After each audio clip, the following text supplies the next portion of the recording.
On New Year's Eve, most 16-year-old girls are counting down to midnight with their families.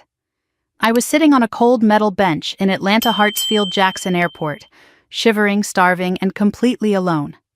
My stomach had stopped growling hours ago. Now it just ached, a hollow emptiness that matched the one in my chest. The fluorescent lights buzzed overhead. Families rushed past with rolling luggage and excited chatter. Children clutched stuffed animals. Couples held hands. No one looked at me. No one saw the girl curled up in the corner near gate B12 trying to disappear into the wall. Then a shadow fell across my feet. I looked up to find an older man standing a few feet away. Maybe 60. Gray beard streaked with white. A worn olive jacket that had seen better decades. Boots with holes near the toes. He held out a water bottle, half full, and a sandwich wrapped in crumpled paper. His voice was calm, steady, like he had all the time in the world. "Sit here," he said. "I will handle it." 4 hours later, a man in a $3,000 suit walked toward me. The airline chairman. And he said my name like he had been searching for it his whole life. Before I tell you how I ended up abandoned at 16 with nothing but the clothes on my back, I need you to understand one thing. The people who left me there were my own mother and stepfather. Drop a comment and let me know where you are watching from. I need to know this story is reaching people who understand what it means to be thrown away by the ones who were supposed to protect you. 2 hours before Marcus found me, I was walking back from the bathroom with my small backpack over my shoulder. The gate area for Flight 447 to Los Angeles was nearly empty. A cleaning crew pushed a cart past me. A single businessman typed on his laptop near the window. The departure screen above the desk flashed words that stopped my heart. Flight 447, departed. I ran to the counter. My legs felt like they belonged to someone else. The gate agent looked up with the practiced patience of someone who had delivered bad news 1,000 times. "My family," I said, and my voice cracked on the word. "They were just here. Linda and Robert Ashford. They had my boarding pass." She checked her computer, frowned, typed something. "Mom, they boarded 20 minutes ago. They told us you changed your mind, said you wanted to take a later flight." "I never said that. I was in the bathroom. They told me to wait." She shrugged, the kind of shrug that said this was not her problem. "I am sorry, the flight has departed." My hands shook as I searched my backpack. The side pocket where I kept my phone was empty. The front zipper where I kept my wallet also empty. I dumped everything onto a seat. Spare shirt, underwear, my journal, a toothbrush. Nothing else. No money, no identification, no phone. Everything of value was gone. I thought back. The phone was in my pocket on the flight to Atlanta. I had used the bathroom on the plane and left my backpack in my seat. My mother had walked back from first class to check on me during the flight. "Just making sure you are comfortable, sweetheart," she had said. That was when she took it. While I was gone for 3 minutes, my own mother. The realization crashed into me like a wave. They planned this. They made me go to the bathroom. They took my things. They left me here. They left me at an airport like I was luggage they did not want to carry. I found the customer service desk. The line stretched back with frustrated travelers, delayed flights, lost bags, missed connections. I waited 20 minutes, rehearsing what to say, hoping someone would help. When I reached the counter, the words tumbled out faster than I could control them. "I am 16. My parents left me here. They took my phone and money. I do not know what to do." The agent looked at me with tired eyes. "Do you have identification?" "No, they took everything." "Do you have a number we can call?" I gave her my mother's cell phone. She dialed, waited. Her frown deepened. "This number is not in service. That is impossible. That is my mother's phone." "I am sorry, honey. It does not work." She exchanged a look with her colleague. I recognized that look. I had seen it my whole life. The problem child look, the attention seeker look. "Are you sure your parents left you?" she asked. Maybe there was a miscommunication. There was no miscommunication. They told the gate agent I changed my mind. I did not change my mind. The supervisor arrived. He asked me to repeat my story. I did. My voice steadier now, anger replacing panic. He listened, took notes, made a phone call. When he hung up, his expression had hardened.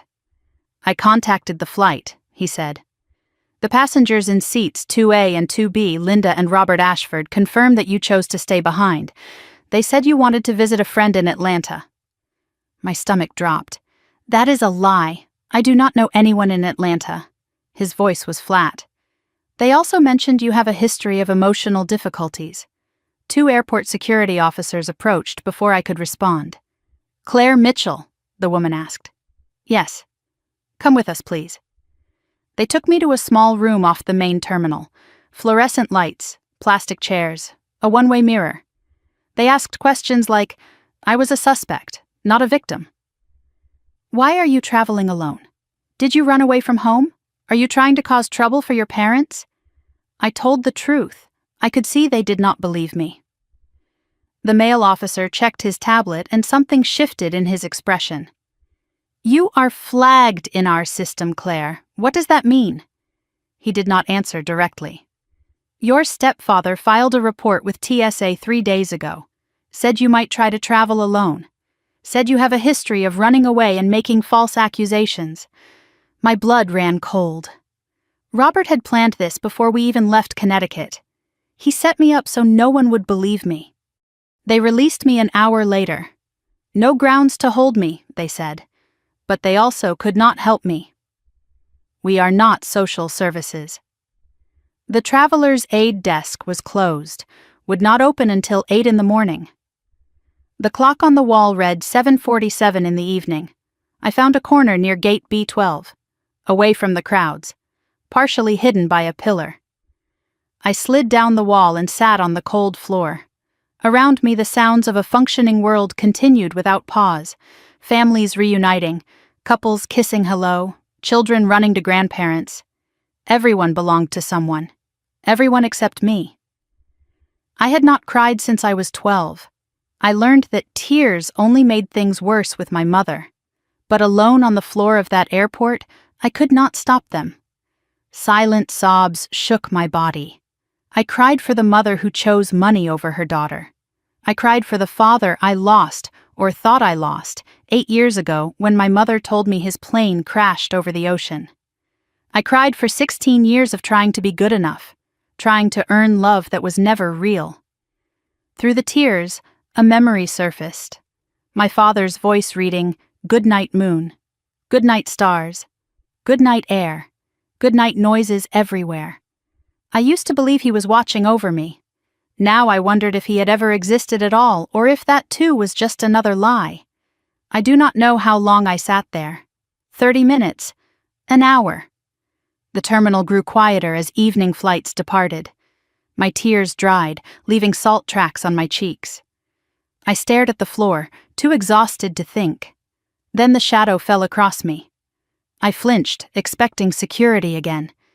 Instead, the older man with the gray beard crouched a few feet away. He did not crowd me, did not threaten, just studied me with eyes that were sharp and clear and unexpectedly kind.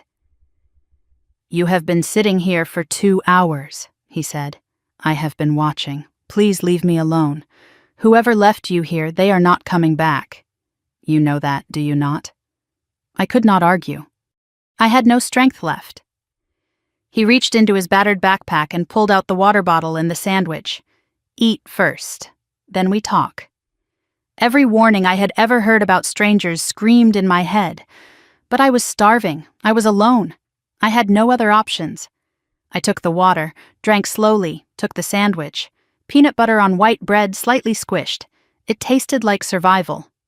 He settled a few feet away, giving me space. "My name is Marcus. I used to work here. Long time ago." "Why are you helping me?" He looked at me with an expression I could not name.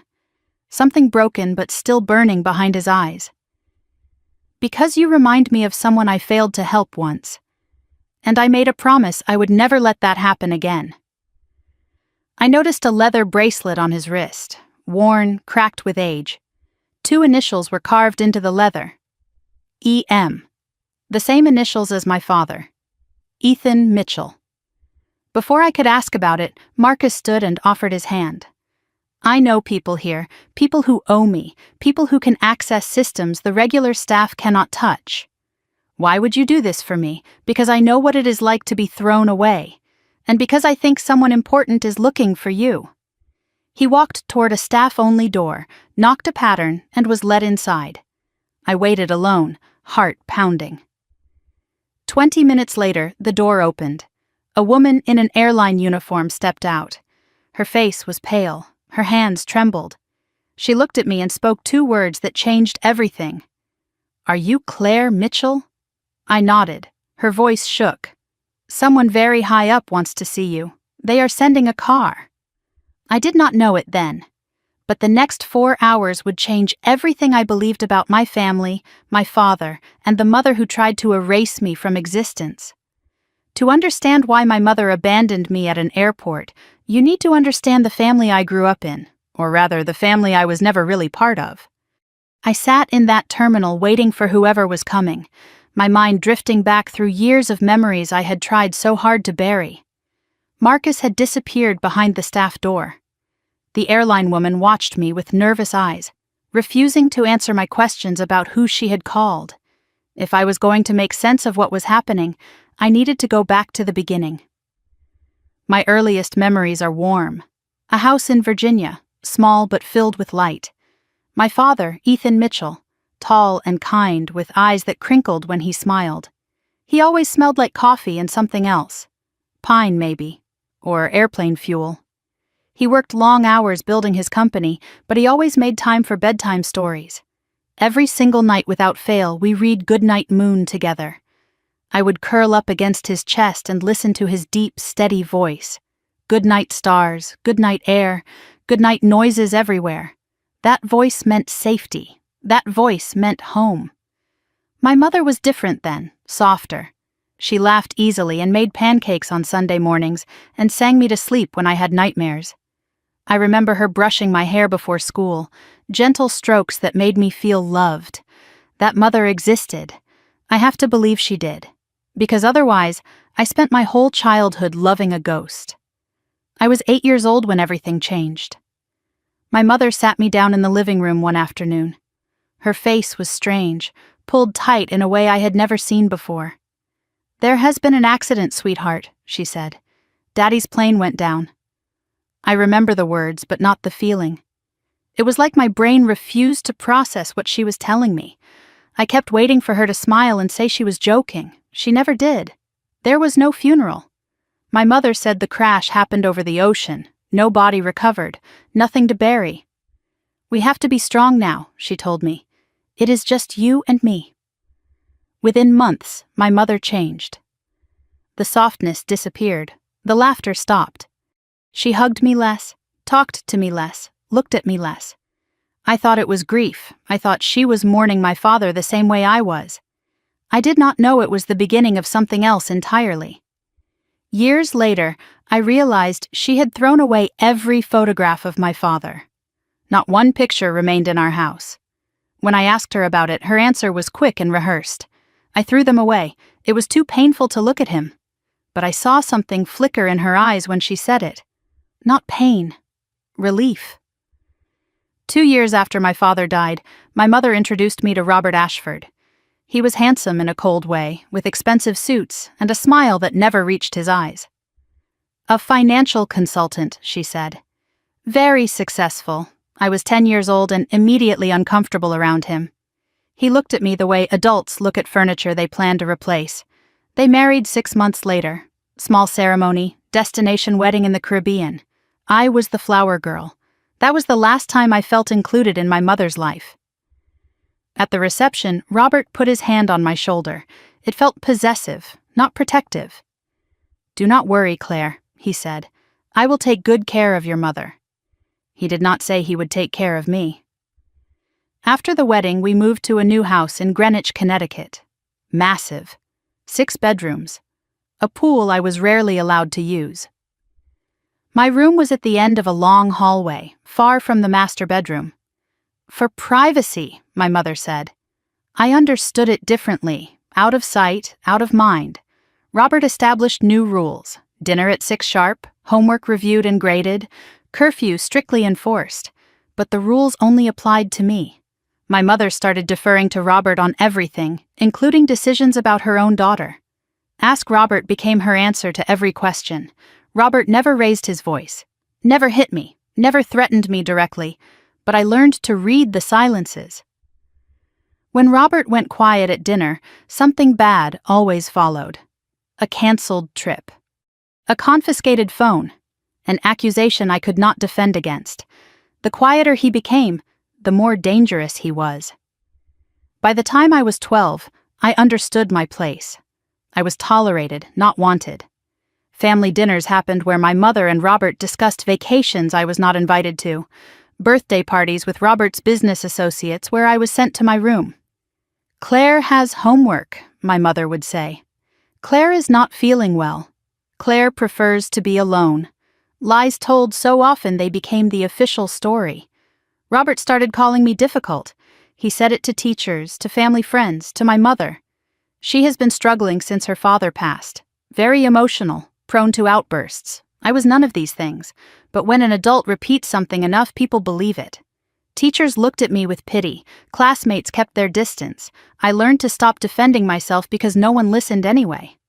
By 14, I had no close friends. Not because I was unlikable, but because Robert controlled my schedule. No sleepovers because they were too disruptive. No after-school activities because they were a waste of money. No phone calls because they were distracting. "Focus on your studies, Claire," Robert would say. "That is what your father would have wanted." He always invoked my dead father when he wanted me to obey. It worked every time. At 15, I asked to see a therapist. Robert agreed immediately. "Excellent idea," he said. The therapist turned out to be Robert's friend from the country club. After 3 sessions, she told my mother that I had attachment issues, that I was creating problems for attention. I never went back. One night around that time, I walked past Robert's study and heard him on the phone. His voice was sharp, impatient. "She is almost 18. We need to move faster." Silence. "Then, the trust fund transfers when she is of age, if we do not act before then." The door opened suddenly. Robert saw me in the hallway. He smiled, but his eyes did not. "Eavesdropping is rude, Claire. Go to bed." I was 16 when I found the box, hidden in the basement behind old Christmas decorations. Inside were documents, legal papers with my father's name on every page. Mitchell Family Trust, established for Claire Elizabeth Mitchell. The value listed made my hands shake. $12 million. Beneficiary, me, upon reaching age 18. Trustee, Linda Mitchell Ashford, my mother. My father had left me everything, $12 million waiting for me. And my mother had never mentioned it. Not once in 8 years. I brought the papers upstairs and confronted her. Her face went white, then red, then carefully controlled. "Where did you find those?" she demanded. "In the basement. Dad left me money." "Why did you not tell me?" She snatched the documents from my hands. "Because you are a child. You would not understand." "I am 16. I can understand money." Her voice turned cold. "These are adult matters, Claire. Robert and I are managing the trust for your benefit." "Then why did I not know it existed?" "Because you do not need to. Not yet." The documents disappeared after that. I searched the house 3 times. Nothing. When I asked again, my mother looked at me like I was crazy. "I do not know what you're talking about." Robert smiled at dinner that night. "Claire has such a vivid imagination," he said. 3 days later, I noticed something else missing. The small box of my father's belongings that I had kept hidden in my closet for 8 years. His old watch, his faded wallet, the photographs I had managed to save. All of it gone. It was like Ethan Mitchell had never existed at all. 1 week before the airport, my mother announced a family vacation. Los Angeles. Just the 3 of us. I wanted to believe it was real. I wanted to believe she still loved me somewhere underneath all the coldness. The night before we left, I heard her laughing downstairs with Robert. A real laugh, the kind I had not heard in years. I crept to the top of the stairs and listened.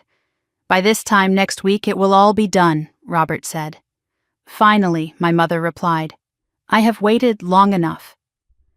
I went back to my room and told myself it meant nothing. I wanted so badly for it to mean nothing. The staff door swung open, pulling me back to the present. Marcus stepped out, followed by a woman I did not recognize. She was not airline staff. She wore a blazer and carried a leather briefcase. Her eyes found me immediately, sharp and searching. Claire Mitchell? Yes. She did not smile. My name is Denise Carter. I need to ask you some questions about your father. My heart stopped. My father is dead. Denise's expression did not change. That is what we need to talk about. Denise Carter stood before me with her briefcase and her sharp eyes, asking questions about my father. But before I could answer, before I could process what she meant, she held up her hand. First, I need you to tell me exactly what happened. Start from the beginning of the trip. Every detail matters. I took a breath and went back to 3 days ago. The trip that was supposed to bring my family together. The trip that turned out to be a trap designed with surgical precision. It was a Tuesday morning. I came downstairs to find my mother and Robert already at the breakfast table. This was unusual. Robert always left for work by 6. My mother rarely woke before 9. But that morning there was fresh coffee, eggs, orange juice, a real breakfast. My mother smiled at me, and it was not her tight, practiced smile. Something warmer. Sit down, Claire, she said. We have wonderful news. Robert set down his phone, which was also unusual because he never stopped checking it. We have been talking, Claire, about family, about how distant we have all become. I said nothing. I had learned that silence was safer. My mother reached across the table and touched my hand. We are taking a trip, Los Angeles, just the 3 of us. I could barely believe what I was hearing. All of us, a real family vacation. Robert smiled. I have already booked the flights. We leave Saturday. And the hotel? The Beverly Hills Hotel. 5 stars. You will have your own room. Something loosened in my chest. Maybe things were finally changing. Maybe my mother still loved me somewhere underneath all the coldness. Maybe this was her way of trying again. As I stood to clear my plate, I caught my mother and Robert exchanging a glance. Quick, loaded, meaningful. Robert gave an almost imperceptible nod. My mother's smile tightened for just a moment before returning to warmth. I told myself it was nothing. I wanted so badly for it to be nothing. The days before the trip passed in a blur of cautious hope. On Wednesday, I floated through school imagining beaches and palm trees and meals where my mother actually looked at me when I spoke. At home that evening, I found her packing in the master bedroom, designer luggage, new clothes with tags still attached, 3 large suitcases for a 5-day vacation.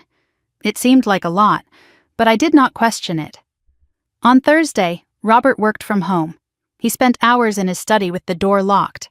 I heard the printer running constantly. At dinner, he was distracted, checking his phone every few minutes. My mother filled the silence with chatter about restaurants we would try and beaches we would visit. When I asked about the itinerary, Robert looked up sharply. Do not worry about that. We will handle the details. On Friday, the day before we were supposed to leave, I came home from school to find a stranger in the living room, a man in a gray suit with silver hair and a briefcase open on the coffee table. My mother and Robert sat across from him, signing papers. When I walked in, all 3 of them looked up. The stranger closed his briefcase quickly. Robert stood. Claire, you are home early. Who is this? My mother's voice was smooth. Just our accountant. Tax season. Boring adult stuff. The stranger left without introducing himself. As he passed me in the hallway, a paper slipped from his briefcase. I picked it up to return it, and my eyes caught the letterhead.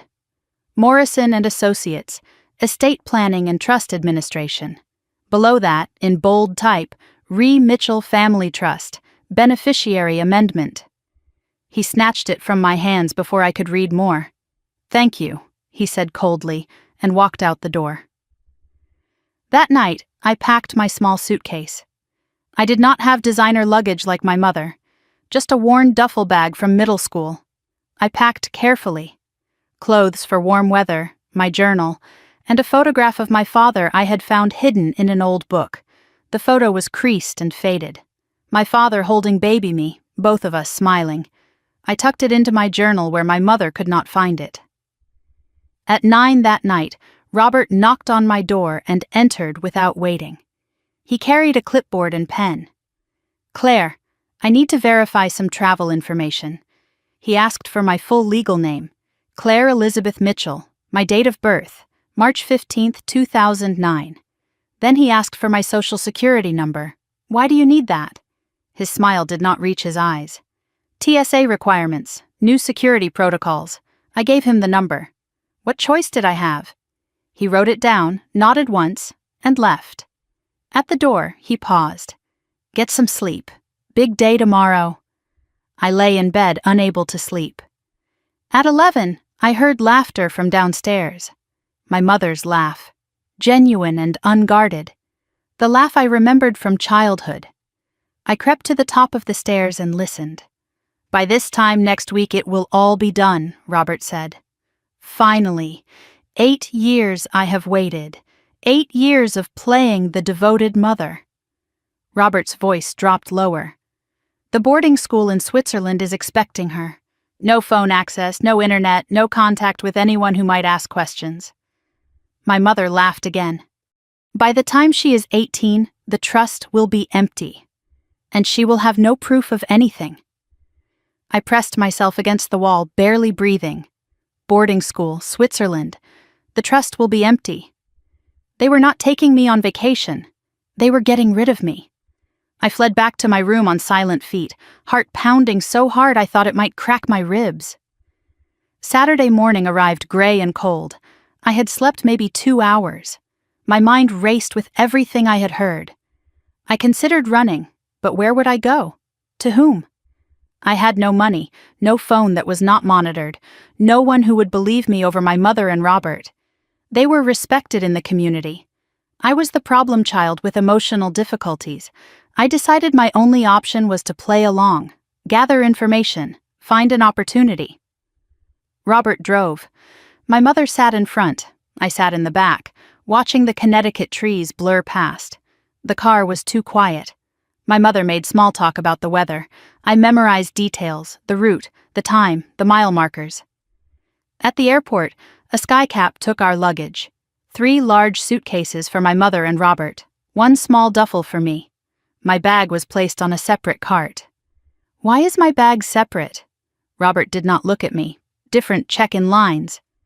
"Do not worry about it."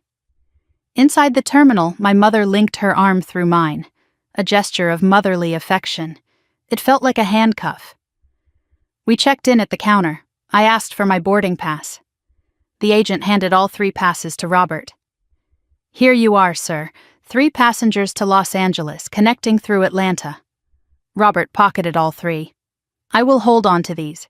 Easier to keep track." As we walked toward security, I caught a glimpse of the boarding passes in his hand. His and my mother's were printed on first-class cardstock with gold lettering. Mine was standard paper. Economy class. Seat 42F. Nowhere near them. They were not sitting together with me. They had never planned to sit together with me. The flight to Atlanta was 2 hours. I sat in the back of the plane between 2 strangers while my mother and Robert disappeared into first class. I used the flight to think. I could tell a flight attendant, but tell her what? That my parents were acting strange? I had no proof, just a conversation overheard in the dark. We landed in Atlanta at 4 in the afternoon, 3-hour layover before the Los Angeles connection. My mother and Robert met me at the gate. For a moment, everything seemed normal. Robert bought sandwiches. My mother scrolled her phone. I watched them, looking for cracks in the performance. At 5:30, Robert's phone buzzed. He checked it, showed the screen to my mother. Both of them stood. My mother turned to me with that warm, false smile. "Sweetheart, I spilled coffee on your jacket this morning. I just noticed." I looked down. There was no stain. I do not see anything. Robert stepped in. It is on the back. You should go to the bathroom and clean it. We will wait right here. Every instinct screamed danger, but my mother's hand was on my shoulder, guiding me up. Go on. We are not going anywhere. The bathroom was 50 feet away, then 100. I pushed through the door, checked my jacket. No stain, nothing. I splashed water on my face and stared at my reflection. 5 minutes passed.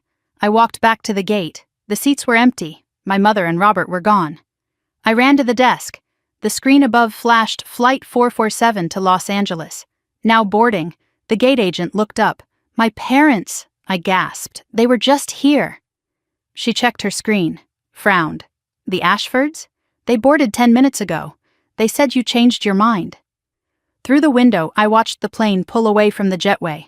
My mother was on that plane. My stepfather was on that plane. My passport, my phone, my money, everything was on that plane. And I was alone in an airport 1,000 miles from home with nothing but the clothes on my back and a truth no one would believe. The gate agent's words echoed in my head. They said you changed your mind. I stood frozen, staring at the empty jetway, watching the plane taxi away through the window. Navigation lights blinked in the gathering dusk. My mother was on that plane, moving, leaving, gone. My legs gave out. I grabbed the counter to stay upright. My chest tightened until I could barely breathe.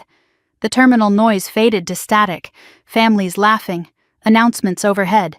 All of it distant like sounds from another world. A child ran past clutching a stuffed bear. I watched him find his mother's hand. Such a simple thing, a child holding a parent's hand. It broke something inside me. Please, I said to the gate agent. My voice cracked. There has been a mistake. They would not leave me. Her expression shifted. Pity mixed with suspicion. I recognized the combination. I am sorry, honey. The flight has departed. Is there someone I can call for you? I opened my mouth to give my mother's number. Then I remembered. I did not have a phone. I did not have anything. My hands shook as I searched my backpack again. The side pocket where I always kept my phone, empty. The front zipper where I always kept my wallet, empty. I dumped everything onto a seat for the second time, hoping I had somehow missed something. Spare shirt, underwear, journal, toothbrush, nothing else. I thought back through the day, reconstructing the crime. The phone was in my pocket on the flight to Atlanta. I had used the bathroom during the flight and left my backpack in my seat. My mother had walked back from first class to check on me. Just making sure you are comfortable, sweetheart. That was when she took it. While I was gone for 3 minutes, my own mother had stolen my lifeline. The wallet was harder to trace. I had seen it at the house that morning, in my bag. But Robert had carried my bag to the car. Robert had loaded it in the trunk.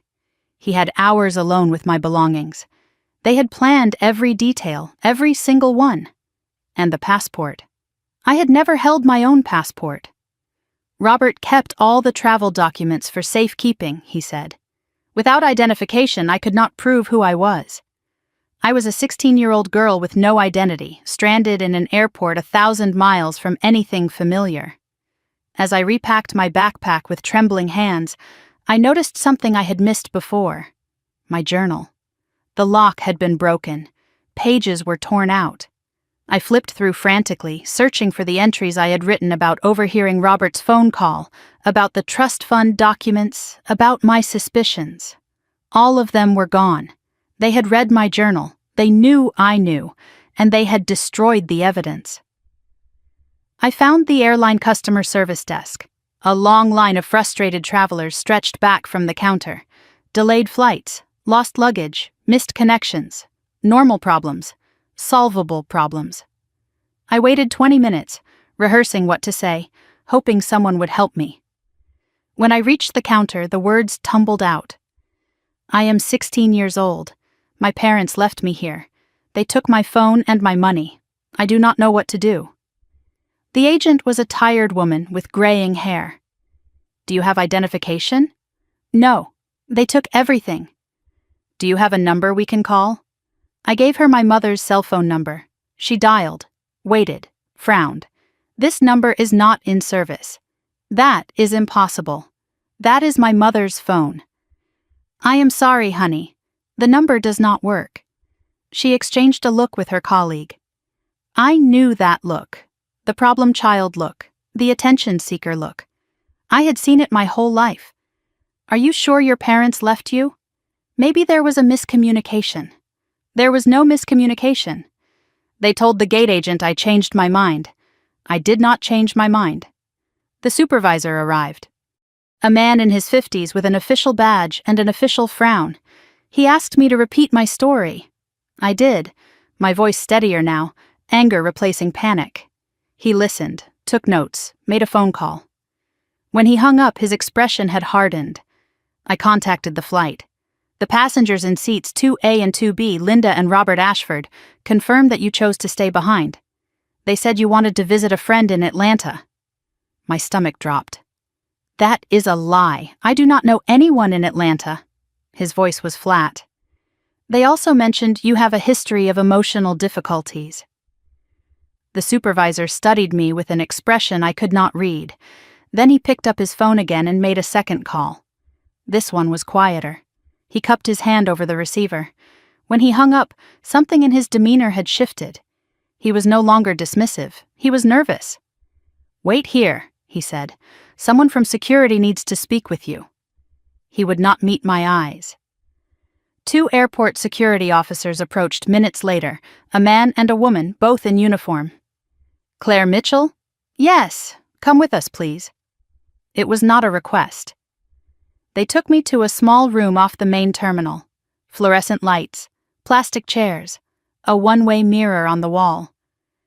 I sat alone for 10 minutes before the officers entered. They did not offer water. They did not offer comfort. They offered questions. State your full name. Claire Elizabeth Mitchell. Date of birth? March 15, 2009. Current address? I gave them the Connecticut address. And you claim your parents abandoned you here? I do not claim it. It happened. The female officer leaned forward. We see this a lot, Claire. Kids who want attention. Kids who run away and then make up stories. I did not run away. They left me.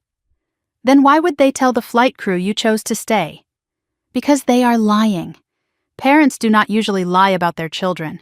I wanted to scream. My parents are not usual. The male officer checked his tablet, scrolled through something. His expression shifted. You are flagged in our system, Claire. What does that mean? He did not answer directly. Your stepfather filed a report with TSA 3 days ago. Said you might try to travel alone. Said you have a history of running away and making false accusations. My blood ran cold. Robert had planned this before we even left Connecticut. He had set me up so no one would believe a word I said. The female officer stood. Her chair scraped against the floor.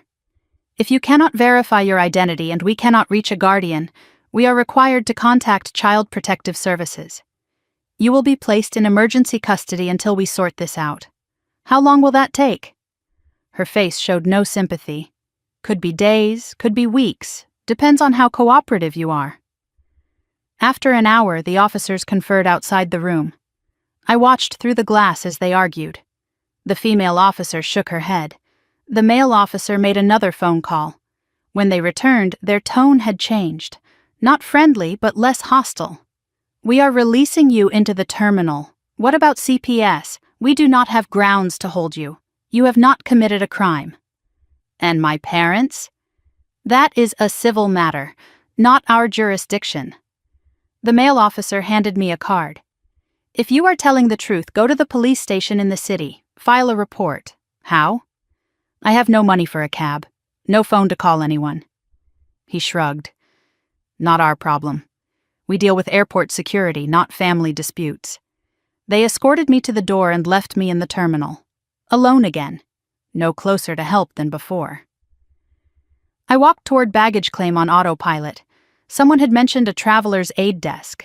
I found it near the exit. Closed. A sign said, back at 8 a.m. The clock on the wall read 7:47 in the evening, 12 hours until anyone could help me. I found a corner near gate B12, away from the crowds, partially hidden by a pillar. I slid down the wall and sat on the cold floor. Around me, the sounds of a functioning world continued without pause. Families reuniting, couples kissing hello, children running to grandparents. Everyone belonged to someone. Everyone except me. I had not cried since I was 12. I learned young that tears only made things worse. My mother used them against me. Robert called them manipulation. So I stopped. I built walls. I held everything inside. But alone on the floor of that airport, I could not stop the tears.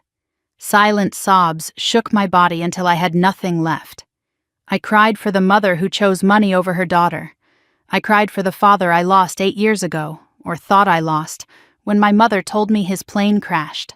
I cried for 16 years of trying to be good enough, trying to earn love that was never real. I closed my eyes and saw my mother's face. Not the cold mask of the past 6 years, but the warm smile from before. The mother who made pancakes on Sunday mornings. The mother who sang me to sleep. That mother was gone. Maybe she had never existed. Maybe love was just another word for waiting to be betrayed. I do not know how long I sat there. My tears dried. The terminal grew quieter. I stared at the floor, too exhausted to think. Then a shadow fell across me. I flinched, expecting security again. Instead, an older man stood a few feet away. Gray beard streaked with white, worn olive jacket, boots with holes, a battered backpack over one shoulder. He did not look threatening. He looked tired. He looked kind. "You have been sitting here for 2 hours. I have been watching." My voice was hoarse. "Please leave me alone." He did not move. "Whoever left you here, they are not coming back.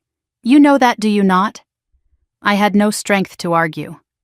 He reached into his backpack and pulled out a water bottle and a sandwich. "Eat first, then we talk."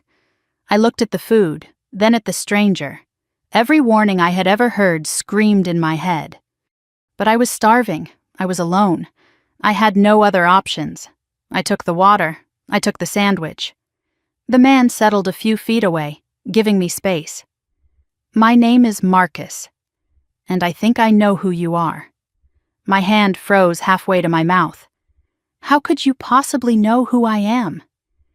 He looked at me with eyes that held something like grief. "Because I have been waiting for you. I just did not know it until tonight." I held the water bottle Marcus gave me with trembling hands. I had not eaten since a granola bar 14 hours ago. The sandwich was peanut butter on white bread, slightly crushed, nothing special. It tasted like survival. While I ate, I studied the man who had appeared out of nowhere to help me. His gray beard was neatly trimmed despite his circumstances. His eyes were sharp and clear, not the glazed look I expected from someone living on the streets. His clothes were worn but clean. The olive jacket had patches at the elbows. His boots had been resoled more than once.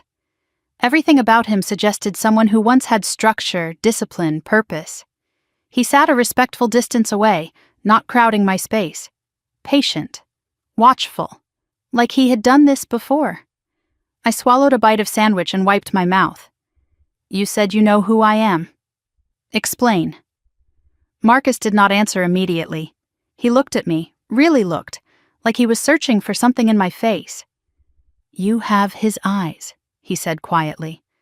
"I noticed it the moment you walked past me 4 hours ago." "Whose eyes?" His voice dropped. "Finish eating. Then I will tell you everything I know." I finished the sandwich, drank half the water. My strength returned slowly. Enough to think. Enough to assess. "Why should I trust you? I do not know anything about you." "Fair," Marcus said. "Let me fix that." He shifted against the pillar, settling in. 15 years ago, I was lead maintenance supervisor for Sky Atlantic Airlines, right here at Hartsfield-Jackson. I recognized the name. Sky Atlantic was one of the largest carriers in the country. "I had a team of 40, Marcus continued. "We kept planes in the air. Good job, good pay, good life. What happened?" His jaw tightened. "I got in the way of some powerful people. People who wanted to cut corners on safety inspections. I refused to sign off on planes that were not ready to fly. They set you up, made it look like I falsified maintenance records. I was fired, blacklisted, prosecuted. He paused. I spent 8 months in federal prison for something I did not do. By the time I got out, I had nothing. No job, no savings, no family willing to look at me. Were you guilty? His laugh was bitter. I have been living in and around this airport for 10 years. It is the only home I have left. I heard the resignation in his voice, but also something else, a wound that had never healed. But here is the thing, Claire. The man who tried to destroy me, the one who ordered the cover-up, he lost too. A year after I went to prison, his plane went down over the Atlantic. My heart stuttered. What was his name? Marcus looked at me with something like sorrow. His name was Ethan Mitchell, your father. My world tilted. My father had been Marcus's enemy, the man responsible for sending him to prison? I opened my mouth to speak, but Marcus held up a hand. Wait, that is not the whole story, not even close. I hated Ethan Mitchell for years, Marcus said. Blamed him for everything. But after I got out, after I had nothing but time, I started digging. Digging into what? The accident, the cover-up, the evidence that sent me to prison. He reached into his jacket and pulled out a worn photograph. This is from the company Christmas party, 2 months before everything went wrong. I took the photo with shaking hands. A group of men in suits, champagne glasses raised. In the center stood my father, younger, smiling. Beside him was a woman I recognized immediately, my mother in a red dress. And on my father's other side, a man with cold eyes and a politician's smile. Who is that? Marcus's voice was flat. Robert Ashford. He was the CFO of Sky Atlantic, and he was the one who actually ordered the safety shortcuts. Your father found out. He was going to report it to the FAA. Robert could not let that happen, I said slowly, piecing it together. So he framed me to discredit any investigation. And when that was not enough... Marcus paused, his voice cracking. The plane crash that killed your father? It was not an accident, Claire. Robert arranged it, and your mother helped him. I stared at the photograph, my vision blurring. Then I noticed something on Marcus's wrist. A leather bracelet, cracked and faded with age. 2 initials were carved into the leather. EM. Where did you get that? I whispered. Marcus touched the bracelet like a prayer. Your father gave it to me. The day before he died. He said if anything happened to him, I should find his daughter someday and tell her the truth. The terminal spun around me. My mother, a murderer? Robert, an assassin in a business suit? No, that is insane. My father died in a plane crash. It was an accident. That is what they wanted everyone to believe. You have no proof. Marcus's eyes were steady. I have enough to know I am right, but you are correct. I cannot prove it. Not yet. My mind raced, connecting dots I had never seen before. My mother's coldness after my father died. The rapid remarriage to Robert. His control over everything in our lives. The trust fund, the documents, the boarding school in Switzerland. They are not just trying to steal my money, I said. They are trying to get rid of me. Marcus nodded slowly. You are the last loose end. The only person who could ever ask questions about your father's death. About where his money really went. What do? I am 16. I have nothing. No one believes me. Marcus stood and offered his hand. Not no one. I believe you. And I know someone who can help. Who? Someone who has been waiting a long time for proof that Ethan Mitchell's death was not an accident. Someone with access to systems, records, things I cannot touch. I hesitated. Every instinct screamed caution. But I had no other options. I took his hand. Marcus led me through the terminal, away from the crowds. We reached a door marked Authorized Personnel Only. He knocked a pattern, 3 short, 2 long. The door opened a crack. An eye peered through. Marcus, what are you doing here? I need to see Denise. Tell her it is urgent. Tell her it is about the Mitchell case. The door closed. Footsteps retreated. The Mitchell case? I asked. Marcus kept his voice low. After your father's plane went down, there was an internal investigation. It was shut down fast. Robert had connections, but some people never stopped looking. Denise? She was my assistant supervisor. She believed me when no one else did. She has spent 10 years collecting evidence, waiting for the right moment. 5 minutes passed, then 10. Finally, the door swung wide. A woman stood there, mid-50s, African-American, airport uniform crisp and pressed. Her name tag read, Denise Carter, Operations Manager. Her face was composed, but her eyes were sharp and searching. She looked at me and her breath caught. My God, you look just like him. Denise's hands trembled as she ushered us inside. She led us down a long corridor past offices and break rooms. At one point she stopped, turned, and stared at me like she was seeing a ghost. I am sorry, she whispered. It is just... I watched him die on a radar screen, and now his daughter is standing in front of me. She wiped her eyes and kept walking. Her office was small, cluttered with files and monitors and aviation charts. She gestured for me to sit. Tell me everything, from the beginning. I told her my story, the abandonment, the theft of my phone and wallet, the security interrogation. The TSA flag Robert had filed. Denise typed as she listened, accessing systems I could not see. You are right, she said finally. You are flagged in the system, but it is not a standard runaway alert. What is it? She frowned at her screen. It is a restricted access flag, placed by someone with federal-level clearance. Robert? No, Robert does not have that kind of access. This came from higher up. Marcus leaned forward. Who? Denise shook her head. I cannot see the source. It is locked behind security protocols I cannot breach. But here is what does not make sense, she continued. The flag was not placed to find you. It was placed to protect you. My confusion deepened. Protect me? From who? Denise pulled up another screen. There is a notation attached. It says, if subject is located, contact immediately. Priority 1. Contact who? Denise hesitated, then met my eyes. The chairman of Sky Atlantic Airlines. My mind reeled. Sky Atlantic. The company my father built, the company Robert supposedly destroyed him to control.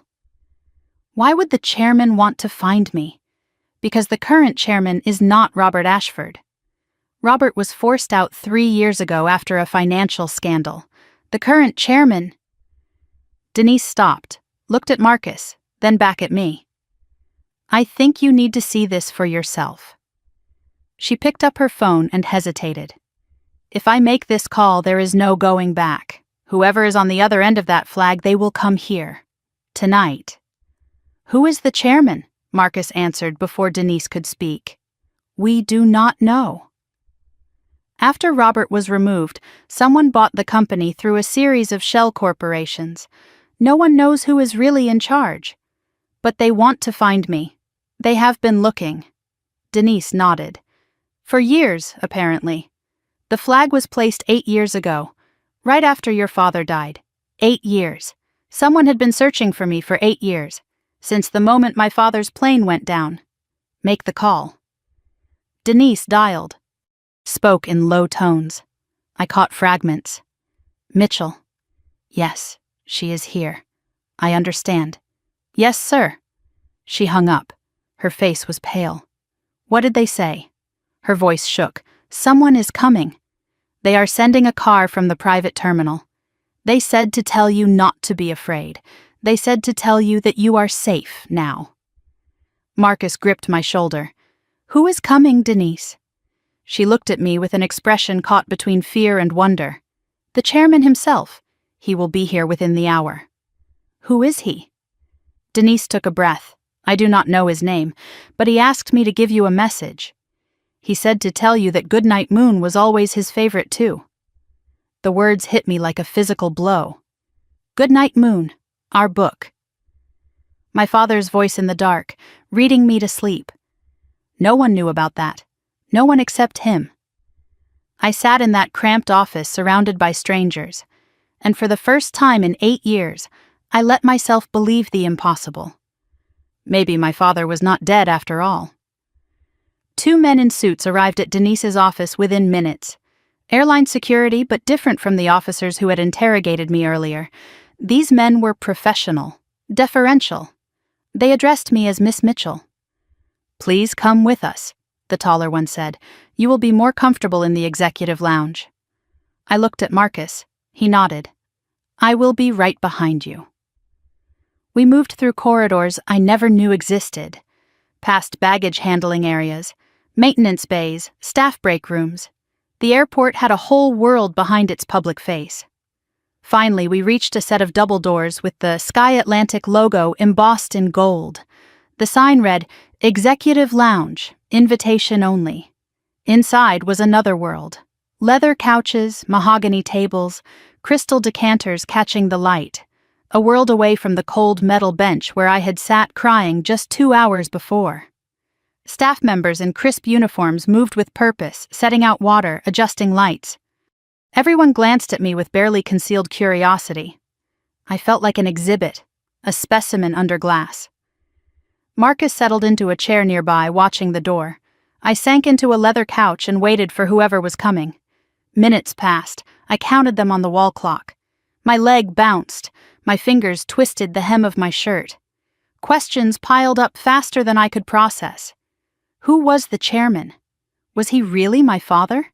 Why did he wait 8 years? What if it was a trap?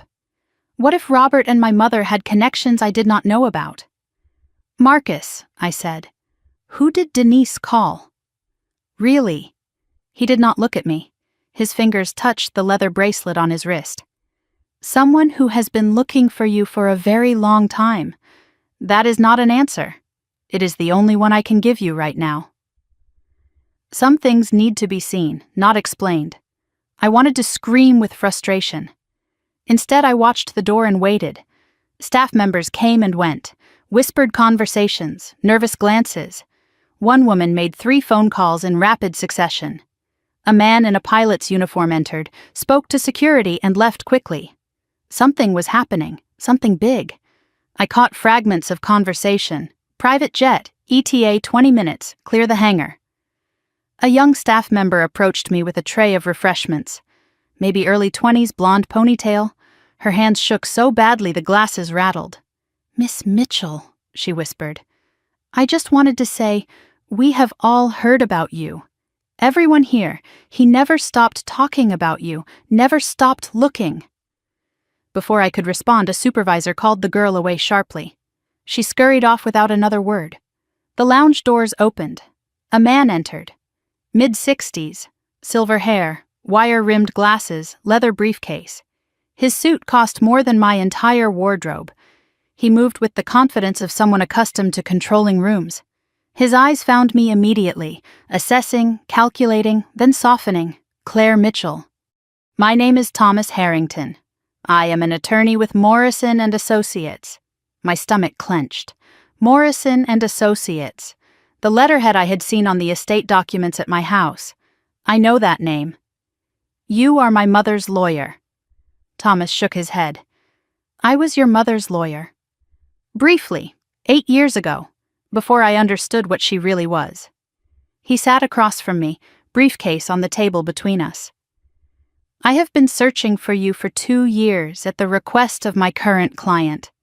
Your mother made that exceptionally difficult. Who is your client? You will meet him shortly. First, I need to verify some information." He pulled out a legal pad and pen. Questions began. "When did your mother tell you your father had died? What exactly did she say about the circumstances? Did you ever see a death certificate? A grave? Any official documentation?" I answered each question, and each answer pulled at threads I had never examined. I realized I had never seen proof. I had simply believed because my mother told me. Thomas paused, studying me. "Claire, did your mother ever explain why there was no funeral, no memorial service, no grave for you to visit?" My mouth went dry. I had asked once, years ago. My mother's answer came back to me now. The ocean does not give back what it takes. But Thomas was shaking his head slowly. "There was no crash over the Atlantic, Claire. The plane went down over Lake Michigan, and the pilot's body was recovered within a week. Thomas opened his briefcase and removed a thick folder. Your father was a careful man. Before his accident, he established a trust fund in your name. I know. I found documents about it. $12 million. His eyebrows rose. You found them? Where? In our basement.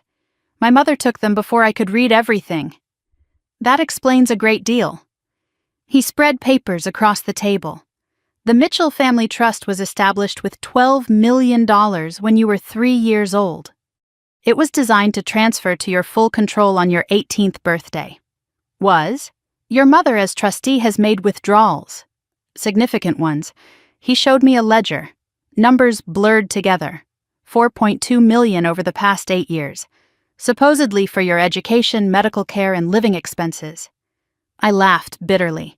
I went to public school. I have never been to a doctor except for required checkups. I do not have a car.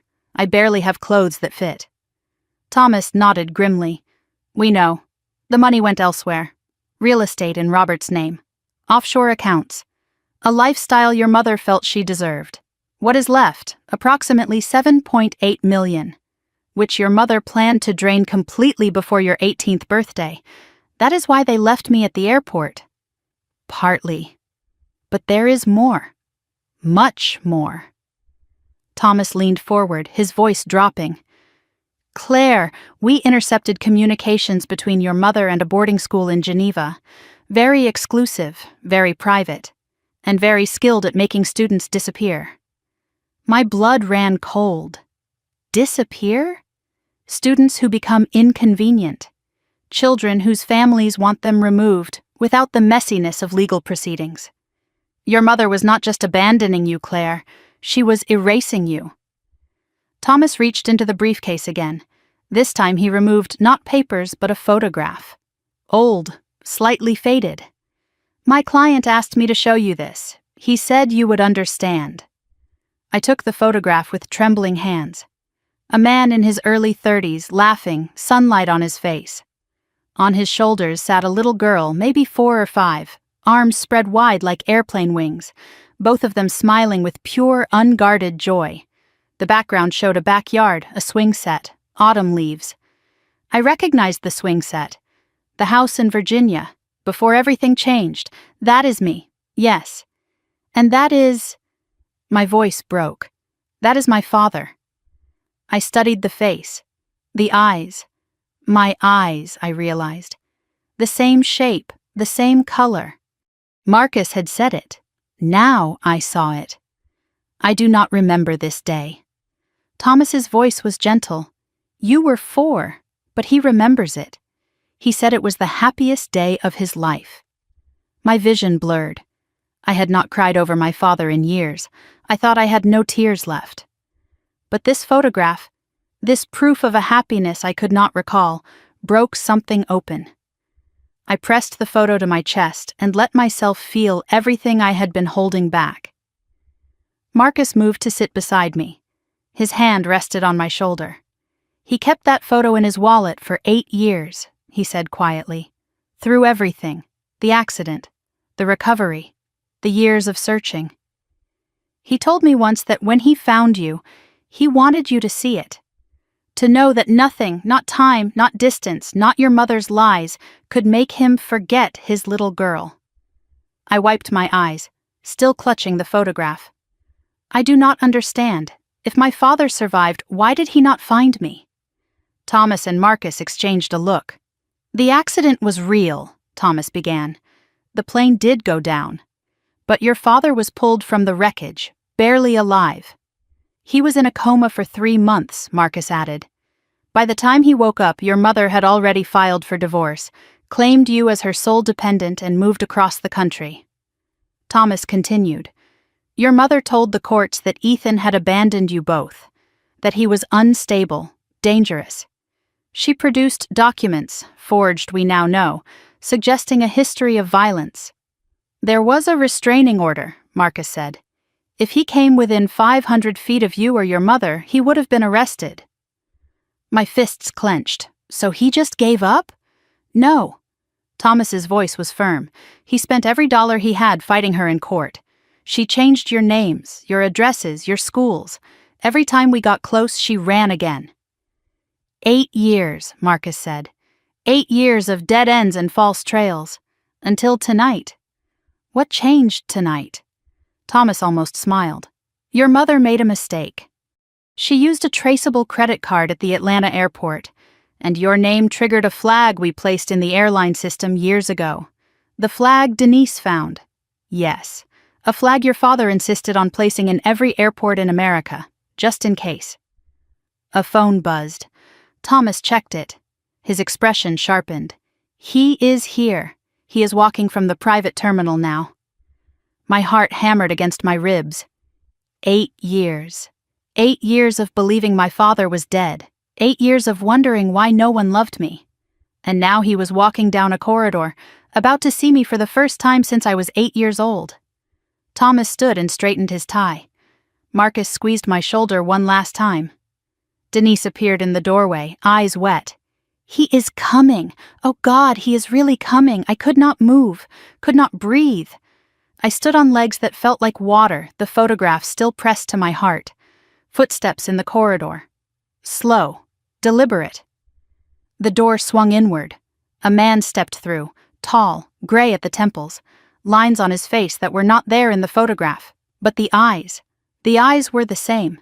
My eyes. He saw me across the room and stopped. For a moment, neither of us moved. 8 years collapsed into a single breath. Then he spoke, and his voice was exactly as I remembered it. The voice that read, "Good night, moon, in the dark." The voice I heard in my dreams for years after he died. Claire. His voice cracked. My Claire. Thomas stepped forward. Mr. Mitchell, she is here. She is safe. My father did not seem to hear. He crossed the room in 3 strides. Before I could speak, before I could think, his arms were around me. He held me the way he did in the photograph, like I was the most precious thing in the world. I had spent 8 years believing my father was dead, 8 years being told I was unlovable, unwanted, a problem to be managed. And now he was holding me, crying into my hair, whispering my name over and over like a prayer he had been saying for years. In that moment, every lie my mother ever told me shattered like glass. And I understood something I had forgotten. I was worth finding. I was worth fighting for. I was worth 8 years of never giving up. My father held me like I might disappear if he let go. His body shook with silent sobs. I could not move, frozen between disbelief and desperate hope. His arms were real. His heartbeat against my cheek was real. He was real. I breathed in and something unlocked. Coffee and pine. The same smell from my childhood. Suddenly I was 4 years old again, being carried to bed after falling asleep on the couch. The memory was physical, visceral, undeniable. This was my father, not a ghost, not a dream. My father. He pulled back just enough to look at my face. His hands framed my cheeks. Thumbs wiped tears I did not know I was crying. Let me look at you. Let me see you. His voice cracked. You have your mother's face, but your eyes, those are mine. I tried to speak. Nothing came out. 8 years of silence. 8 years of grief. Where do you even begin? They told me you were dead. The words came out broken. They said your plane crashed, over the ocean. They said there was no body. Pain flickered across his face. I know what they told you, and I know what they told me. What do you mean, what they told you? He guided me to a couch and sat beside me, never releasing my hand. Claire, when I woke up from the coma 3 months after the crash, the first thing I asked for was you. And? His voice dropped to a whisper. Your mother told me you were dead. A car accident. 2 weeks after I went into the hospital. She said you died on impact. That she had you cremated before I even woke up. The room tilted. My mother told me my father was dead. She told my father I was dead. Each of us grieving alone for 8 years while she collected the insurance, controlled the trust, and built her new life on our graves. He reached into his jacket and withdrew a folded paper, creased and worn from being handled 1,000 times. She gave me this. Your death certificate. I kept it because I could not let go. He handed it to me. I saw my own name typed in official font. Claire Elizabeth Mitchell, deceased. Cause of death, vehicular trauma. The date was 2 weeks after my father's plane went down. I carried my daughter's death certificate for 6 years, he said, before I discovered it was a forgery. Tell me about the plane. What really happened? He took a breath. This was a story he had told before, but never to me. It was not an accident. The maintenance logs were falsified. Critical systems were sabotaged. By who? Robert. He was my CFO. I trusted him with everything. The company finances, the expansion plans, the safety protocols. I discovered he had been embezzling for years, millions.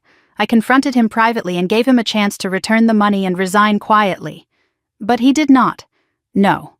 Instead, he went to your mother. They had been having an affair for months. I did not know. I felt sick. The timeline clicked into place.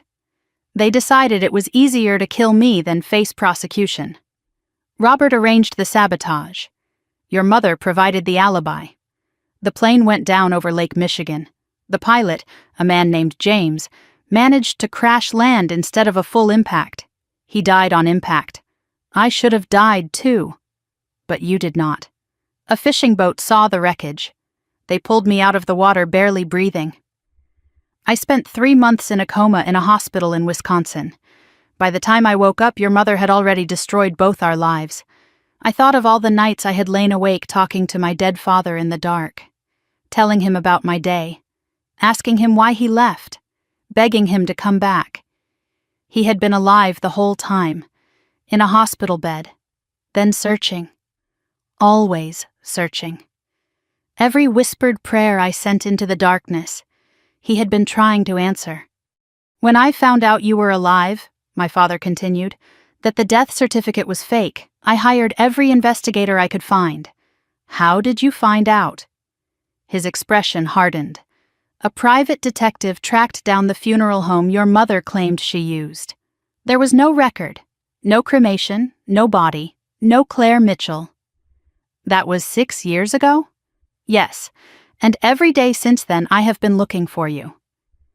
Thomas spoke from across the room. We tracked 14 different identities over 6 years. 14 names, 14 addresses. Each time we located her, she was already gone. My father's hand tightened on mine. She knew I was looking. She was always one step ahead. So, what changed? How did you find me tonight? Marcus stepped forward. That would be me. I looked at the homeless man who had given me a sandwich and led me to Denise and set all of this in motion. I recognized your eyes the moment you sat down in that terminal. I have been carrying a photo of you for 10 years. He pulled out a worn photograph. Me at age 6 with a gap-toothed smile sitting on a swing. Your father gave this to me the day before his plane went down. He said if anything ever happened to him, I should watch over you. I stared at Marcus, reprocessing everything. But you said my father was your enemy. You said he sent you to prison. Marcus shook his head slowly. I thought he did. For years I believed Ethan had betrayed me. But the evidence that sent me to prison was planted by Robert. Your father was framed too. We were both his victims. I only learned the truth after Ethan woke up and started fighting back. My father took over. Marcus was my best maintenance supervisor. When Robert started cutting corners on safety, Marcus refused to sign off on compromised aircraft. So Robert framed him to get him out of the way. Yes, and I believed the evidence. I testified against Marcus at his trial. Marcus's voice was quiet. He did not know. None of us knew what Robert was really doing. When I woke up from the coma and started investigating, my father said, I found the real documents, the forged signatures, the falsified records. All of it pointed to Robert. I found Marcus in Atlanta 3 years ago, living in the airport where he used to work. I tried to apologize, to explain. Marcus interrupted. And I did not want to hear it. Not at first. I had spent too many years hating him, but he kept coming back, kept showing me evidence, kept asking me to help find his daughter. My father's voice broke. I told him everything. About Claire, about the fake death certificate, about your mother's lies. Marcus looked at me. I could not save myself, but I could help save you. So I stayed at this airport, watched, waited, hoping that someday, somehow you would pass through. And tonight, after 10 years, I finally kept my promise to your father.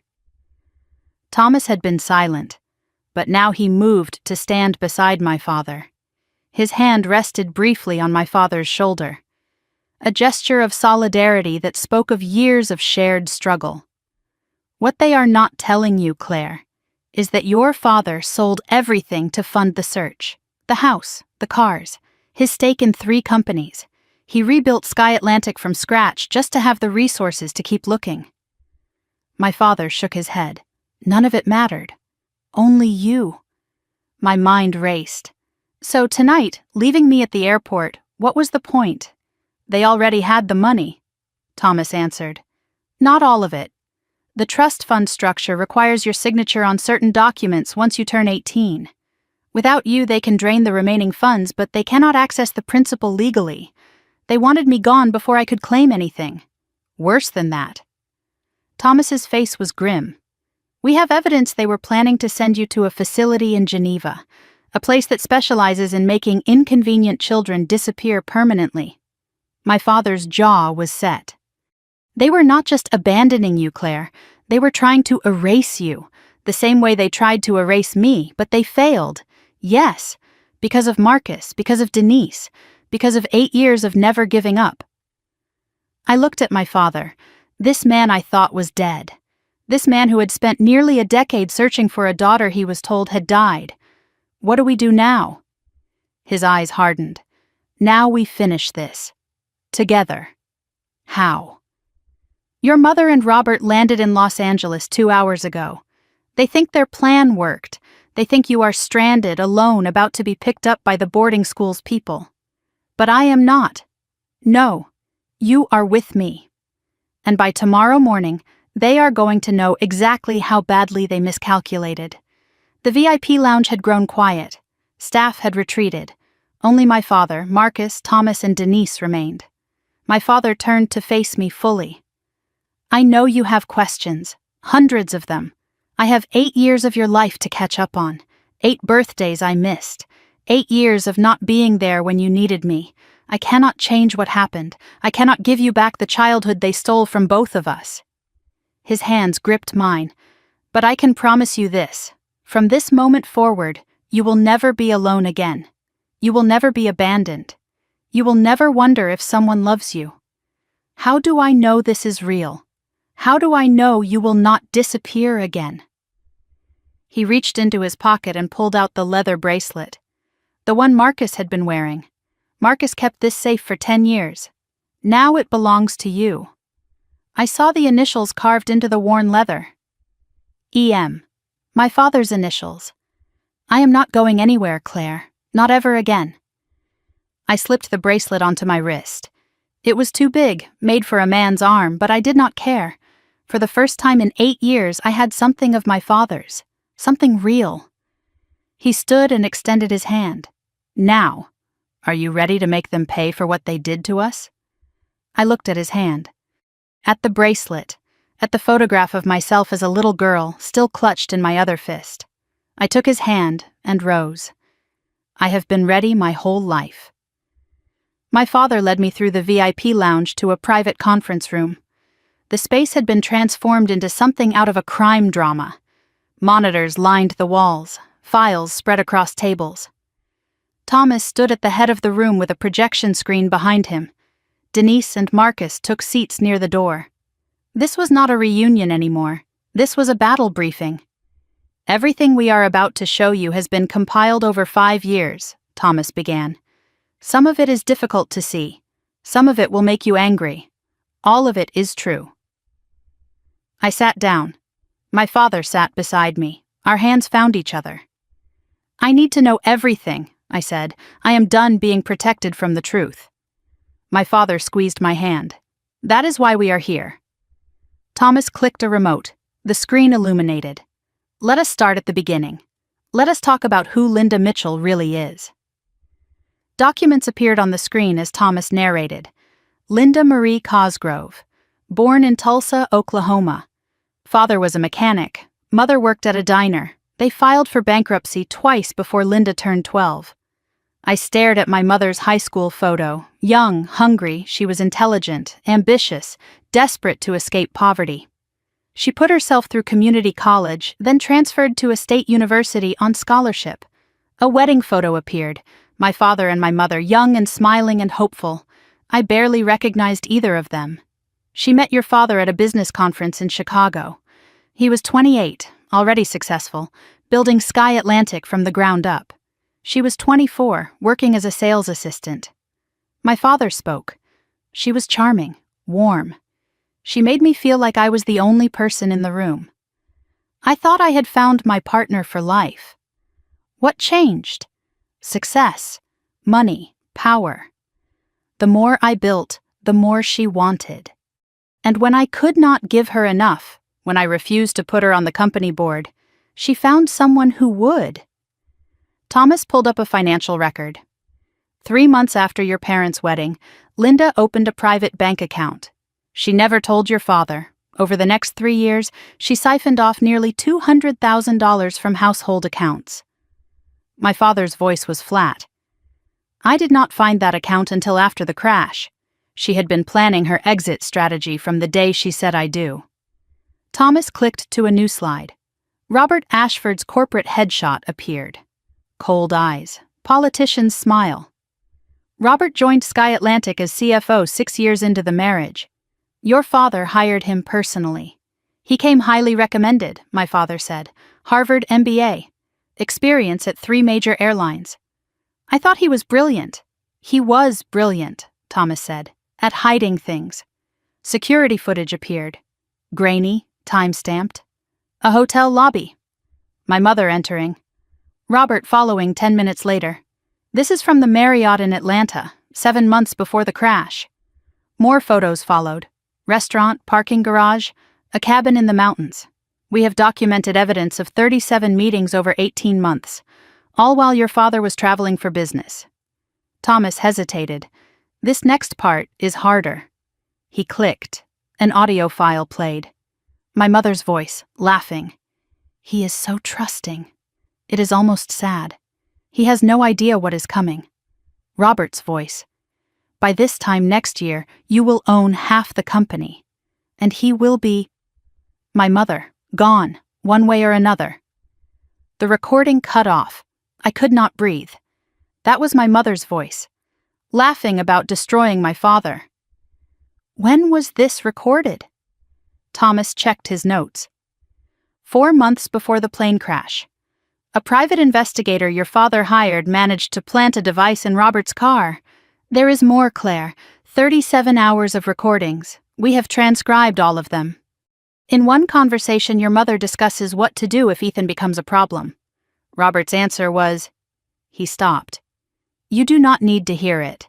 Just know that premeditation is well documented. Thomas switched to technical documents, maintenance logs, engineering schematics. Robert had access to everything. As CFO, he could authorize maintenance schedules without oversight.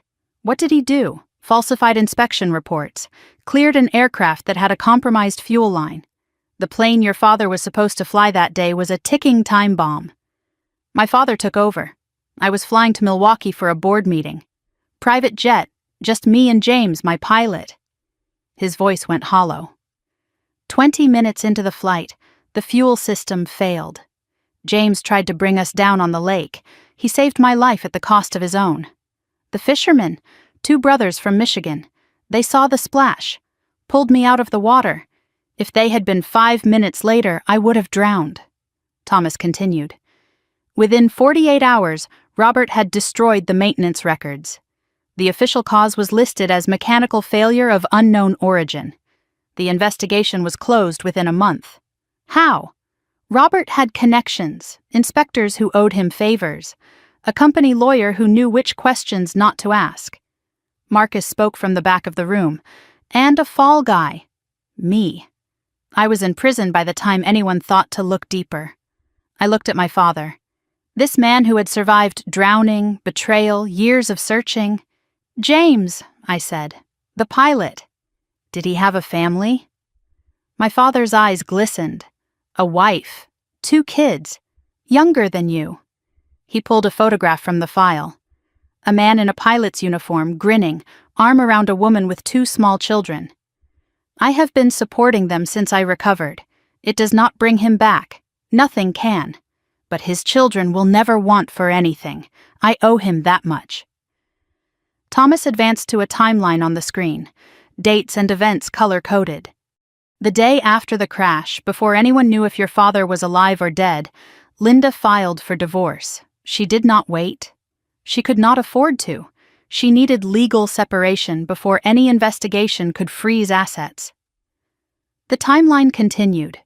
Day 3, divorce petition filed. Day 7, emergency custody motion for Claire. Day 14, death certificate issued for Claire, falsified. Day 30, life insurance claim filed, $2 million. Day 45, trust fund transfer of control. She hired 3 law firms, Thomas said. 1 for the divorce, 1 for the custody battle, 1 for the estate. She spent over $400,000 in legal fees in the first year alone. From my trust fund, partially, and from the life insurance payout, she declared your father legally dead before he even woke up from his coma. My father's voice was bitter.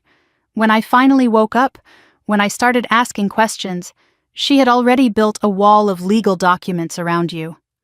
A court filing appeared on screen, petition for protection from domestic abuse. She claimed I was violent, that I had threatened you and her. She produced medical records, forged, showing injuries that never happened. The restraining order was granted within a week. If I came within 500 feet of you, I would have been arrested. Thomas pulled up one final document. A handwritten letter on personal stationery. My mother's handwriting. This was found in Robert's office safe after he was forced out of the company. We believe she wrote it 2 weeks before the crash. I read the first line. My darling Robert. By the time you read this, we will be free. Ethan's plane leaves Tuesday. After that, everything changes. The letter was signed with a heart and the initial L. Thomas switched to financial documents, spreadsheets, bank statements, wire transfers. Your trust fund was established with $12 million. Your father intended it to be untouchable until you turned 18. But my mother was the trustee.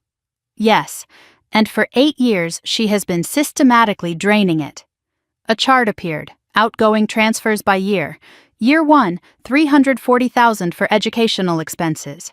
Year 2, $520,000 for medical treatment. Year 3, $610,000 for security and housing. Year 4, $680,000 for specialized care. Years 5 through 8, $2,050,000 for various fraudulent claims. Total withdrawn, $4.2 million. For what? Thomas clicked to photos. A beach house in the Hamptons, a condo in Miami, a yacht, jewelry, designer clothes. For this, none of it in your name. All of it purchased with money meant for your future. What is left? $7.8 million. Still substantial. But here is the problem. He pulled up another document. Amendment to trust proposed. Your mother filed paperwork last month to accelerate the dissolution of the trust. If approved, she could empty the entire fund within 90 days. When does it get approved? It would have been approved tomorrow.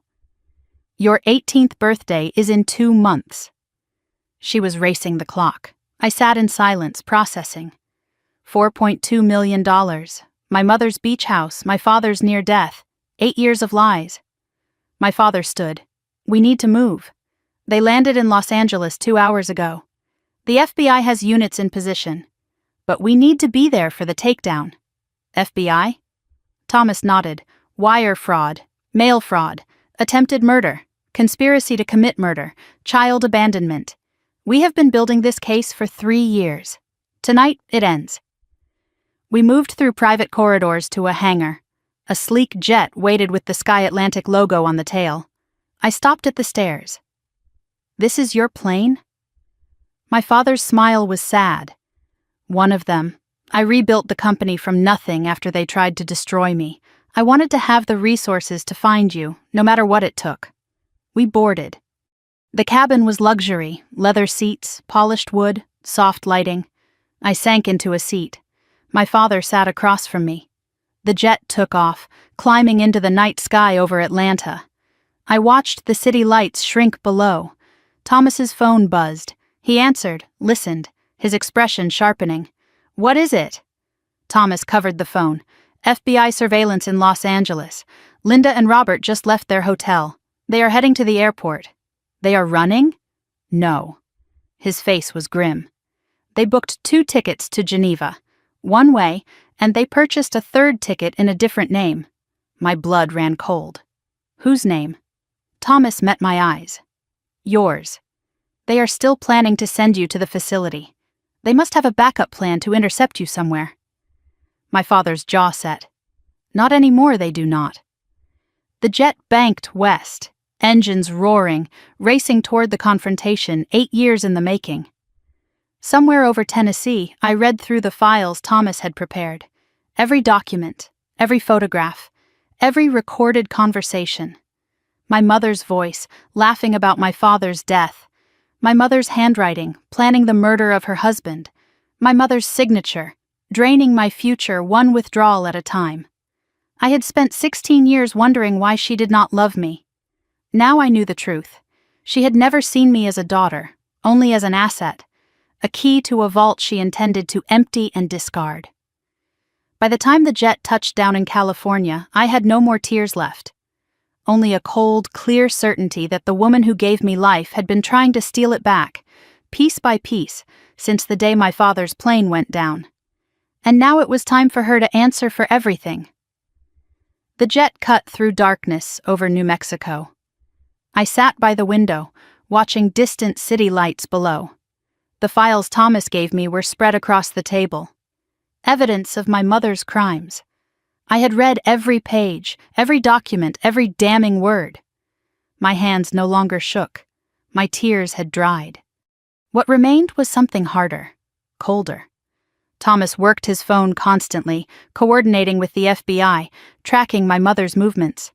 My father sat across from me, watching me with worried eyes. Marcus and Denise had stayed behind in Atlanta. Their part was done. "You do not have to be there," my father said. "You can wait at the hotel. Let the FBI handle it." "No. I need to say it myself. I need them to hear it from me." "Why?" I looked at him. "Because my mother spent 16 years speaking for me, deciding what I thought, what I felt, what I was worth." I turned back to the window. Today, I speak for myself. Thomas shared live updates from FBI surveillance. They checked out of the Beverly Hills Hotel 30 minutes ago, paid cash, left no forwarding address, professional. They have had practice. This is not their first disappearing act. "The tickets to Geneva," I said. "What do we know?" Thomas pulled up the information. "First class, one way. Departing at 6 a.m. 3 tickets, Linda Ashford, Robert Ashford, and..." He paused. "Claire Mitchell. They still think they can get to me. They have contacts at the Geneva facility. Someone was supposed to intercept you in Atlanta, forge travel documents, and put you on a separate flight." My stomach turned. "Intercept me how?" "We do not know. The FBI is investigating. But the facility in Geneva is not just a boarding school. It is a network." Thomas's voice dropped. "Claire, your mother is not the only one who has used this system. There are other children, other families. The Bureau has been building a case for years. So arresting my mother could blow the whole thing open. She has names, contacts, payment records. If she cooperates, dozens of children could be found." My father leaned forward. "And if she does not cooperate?" Thomas's expression was grim. "Then we have enough to put her away for 30 years. Either way, she is finished. I processed the information. a network, other children.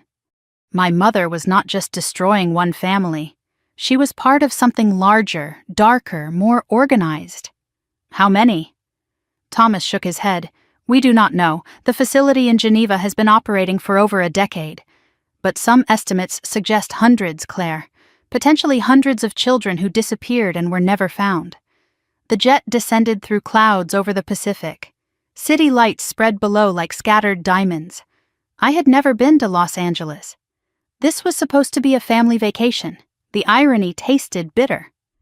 We landed at a private terminal. No customs, no crowds.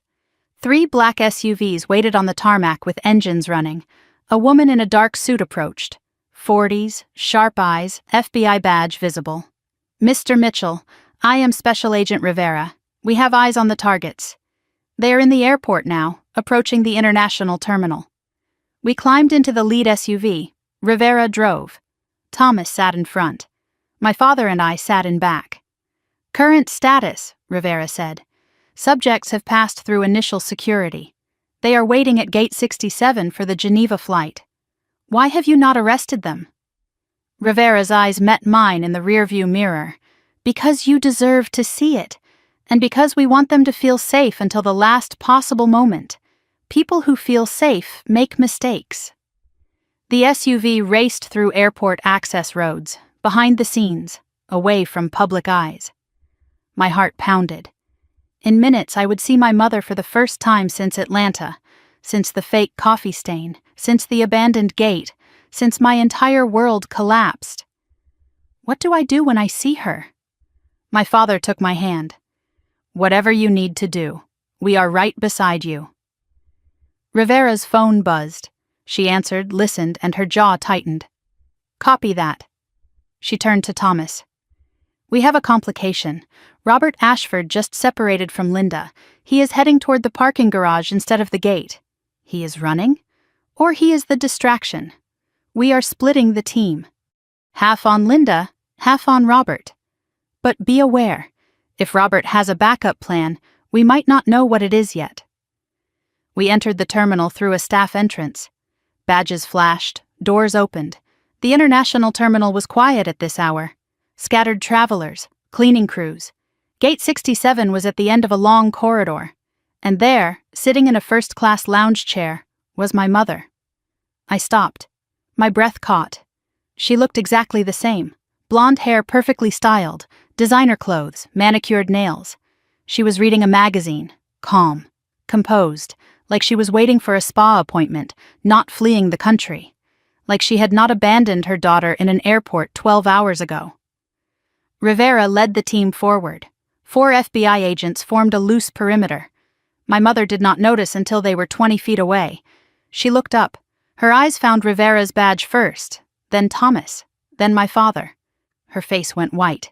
Then she saw me. Rivera stepped forward. Linda Mitchell Ashford, you are under arrest for wire fraud, mail fraud, conspiracy to commit murder, and child abandonment. You have the right to remain silent. My mother stood so fast her magazine flew across the floor. This is harassment. This is a mistake. I want my lawyer. Anything you say can and will be used against you in a court of law. My mother's eyes darted around looking for escape. There was none. 4 agents. Nowhere to run. You have the right to an attorney. If you cannot afford an attorney, I can afford 100 attorneys. Her voice was ice. You have no idea who you are dealing with. Rivera did not blink. Ma'am, we know exactly who we are dealing with. As the agents moved to cuff her, my mother looked past them, directly at my father. Her composure cracked for just a moment, and something feral crossed her face. You, she breathed. You should have stayed dead. My father's voice was steady. I tried. You were not thorough enough. Her laugh was harsh, broken. I should have checked the lake myself. Rivera's radio crackled. Second target in custody. He tried to run. Did not get far. I felt grim satisfaction. Robert, running like a coward, caught in a parking garage. Where is he now? Being transported to the field office. He is already asking for a deal. My father stepped forward. The agents held my mother's arms, but she had not been led away yet. 8 years, Linda. 8 years I searched for my daughter. 8 years she believed I was dead. She was better off without you. She was alone, unloved, abandoned. You treated her like an inconvenience. I treated her like what she was, a means to an end, just like you were. My father's voice was quiet but lethal. You never loved either of us. Love? My mother laughed. Love does not pay for beach houses, Ethan. Love does not buy freedom, the trust fund. That is all she ever was to you, $12 million. That is what she was worth. And I would have had every penny if you had just stayed dead like you were supposed to. Something snapped inside me. I pushed past Thomas, past Rivera, until I was standing in front of my mother. Look at me. Her eyes slid to me, cold, calculating, without a trace of maternal warmth. Claire, sweetheart, this is all a misunderstanding. Do not. My voice did not waver. When I was 12, I asked you why Dad died. Do you remember what you said? She was silent. You said some people are not meant to stay. I thought you meant it philosophically, like fate or God's will. I stepped closer. But you meant it literally. You decided he was not meant to stay. You decided I was not meant to stay. We were just obstacles between you and the money. As agents led my mother away, she called out, Claire, Claire, wait! I stopped, but did not turn. You think you have won? You think this is over? I spoke over my shoulder. No, this is just the beginning. I know things, Claire, about your father, about the company, about things he does not want anyone to know. Rivera cut her off. Ma'am, you need to come with us. Now. My mother was pulled away, still shouting threats and promises that echoed down the terminal corridor. My father appeared at my side. You did not have to hear that. What she said about not loving you. I turned to face him. Yes, I did. I needed to hear it. I needed to stop hoping for something that was never real. And now? Now I want to look her in the eye one more time. In an interrogation room. With cameras recording. I want everything she has done documented where she cannot deny it. Agent Rivera approached. We are transporting both subjects to the federal building downtown. If you want to observe the interrogation... Observe? I shook my head. I want to be in the room. Rivera hesitated. That is highly irregular. Thomas stepped forward. The victim has a right to face her accuser, and Claire Mitchell is very much a victim here. Rivera considered, then nodded. 1 hour. We will have them processed by then. I looked at my father. Will you come with me? His hand found mine. Wherever you need to go, I am not leaving you again. We walked out of the terminal together. Father and daughter, united for the first time in 8 years, walking toward the moment when everything would finally be settled. I had spent 16 years being defined by my mother's lies. 16 years believing I was unlovable, unwanted, a burden to be managed. In one sentence, she had confirmed every fear I ever had, and in doing so, she had set me free. Because the truth, no matter how brutal, is better than the prettiest lie. And now, armed with that truth, I was going to make sure the whole world knew exactly what Linda Mitchell had done. Not for revenge, not for satisfaction, but because somewhere in Geneva, there were other children trapped in her network, other daughters and sons whose parents had sold them for convenience. And if my story could save even one of them, then everything I had suffered would mean something. I walked out of that airport not as a victim, but as a witness, and I was ready to testify. The FBI field office was a fortress of concrete and glass in downtown Los Angeles. Everything was sterile, white walls, fluorescent lights, echoing corridors. Agents moved with purpose, speaking in clipped tones about subjects and evidence. My mother was somewhere in this building, in a cell, waiting. Agent Rivera led us to a small room with a one-way mirror. Through the glass I could see an interrogation room, empty except for a metal table and 2 chairs. She will be brought in shortly. You can observe from here. I shook my head. I told you, I want to be in the room. Rivera hesitated. It is not standard procedure. Thomas stepped forward with a document. I have filed a victim impact statement request. Claire has the legal right to face her accuser before formal charges are filed. Rivera read the document and sighed. 10 minutes. That is all I can give you. 10 minutes is enough. I stood before the one-way mirror, staring at the empty room. My reflection looked back at me. A girl I barely recognized, 16 years old, abandoned, betrayed, and somehow still standing. My father appeared beside me. You do not have to do this alone, I know. But the first part I need to say myself. Just me and her. And then? Then you can come in. Then we finish this together. A buzzer sounded. The interrogation room door opened. 2 agents escorted my mother inside, handcuffs removed but guards flanking her. She wore the same clothes from the airport, now wrinkled. Her hair was slightly disheveled. The first time I had ever seen her less than perfect.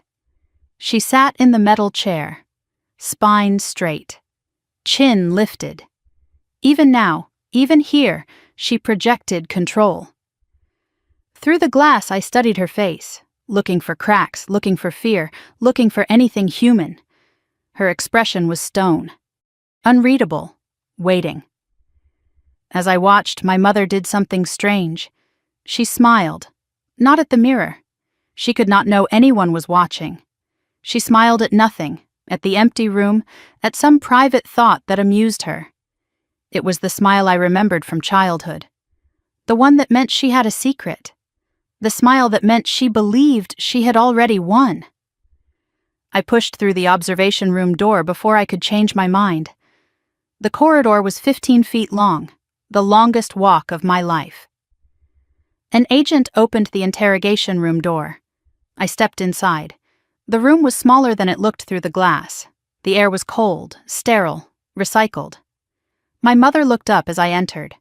For one fraction of a second, something flickered across her face. Surprise. Then the mask returned. I sat across from her. The metal table between us felt both too wide and not wide enough. Neither of us spoke. The silence was a weapon. I would not be the first to break. Finally, my mother sighed. Theatrical, performative. Claire, sweetheart, thank God you are safe. Safe? You left me in an airport with nothing. That was Robert's idea. I never wanted... Do not. My voice was ice. She stopped mid-sentence. Do not lie. Not anymore. Not to me. She leaned back, studying me with new eyes. You have changed. You are harder than you were.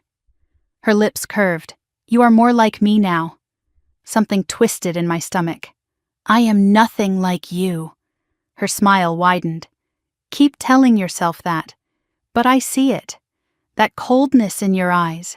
That calculation. You got it from me, sweetheart. The only gift I ever gave you. I pulled a folder from under my arm. Thomas had given it to me before I entered. Inside was the most damning evidence we had. I spread the documents across the table one by one. Do you recognize these? Bank statements, hotel photographs, transcripts of recorded conversations, the forged death certificate with my name, the handwritten letter to Robert. With each document, her composure chipped away. Her eyes darted from paper to paper. Where did you get these? Does it matter? They are real. They are documented. They are going to put you in prison for the rest of your life. Her laugh was brittle. You do not understand how the system works, Claire. I have lawyers. I have connections. I have nothing. You have nothing. Robert is in the next room telling the FBI everything. The offshore accounts, the Geneva contacts, the other families. Her face went pale. He would not. He already has. He is trading everything he knows for a reduced sentence, including your little plan to make me disappear. Her composure shattered. That is not... I did not mean... He also told them about the man you hired, the one who was supposed to intercept me in Atlanta, the one who was supposed to put me on a plane to Geneva. Her mouth opened, closed, opened again. No words came out. For the first time in my memory, my mother had nothing to say. I watched her struggle to regain control, watched the calculation behind her eyes, the search for a new angle. Stop. She blinked. Stop what? Stop thinking about how to spin this. Stop looking for the escape route. There is none. I leaned forward. I only have one question. One thing I need to know before this is over. Did you ever love me? The question hung in the air. My mother stared at me. Not as a business asset, not as leverage, not as a key to Dad's money. My voice cracked despite my best efforts. Did you ever love me? Your daughter? Even once? Even for a single moment? Seconds passed. They felt like hours. Her expression shifted. Not to remorse, to something worse, consideration, assessment. Like she was deciding what answer would help her most. That calculation was the answer. The fact that she had to think about it. You were supposed to be my insurance policy, she said finally. Her voice was flat, stripped of pretense. What does that mean? Your father had everything. The company, the money, the future, and he was going to leave me with nothing. Her eyes met mine. You were my guarantee, my leverage, my way of making sure I got what I deserved. And when he died? When he died, you became worth $12 million. You were supposed to fund my freedom.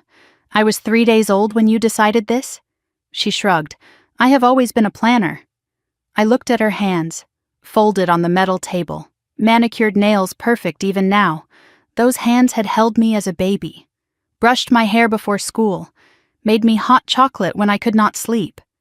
I tried to reconcile those memories with the woman before me and could not. It was like looking at a stranger wearing my mother's face. You never loved me. It was not a question anymore. She tilted her head. I loved what you could give me. Is that not the same thing? I stood.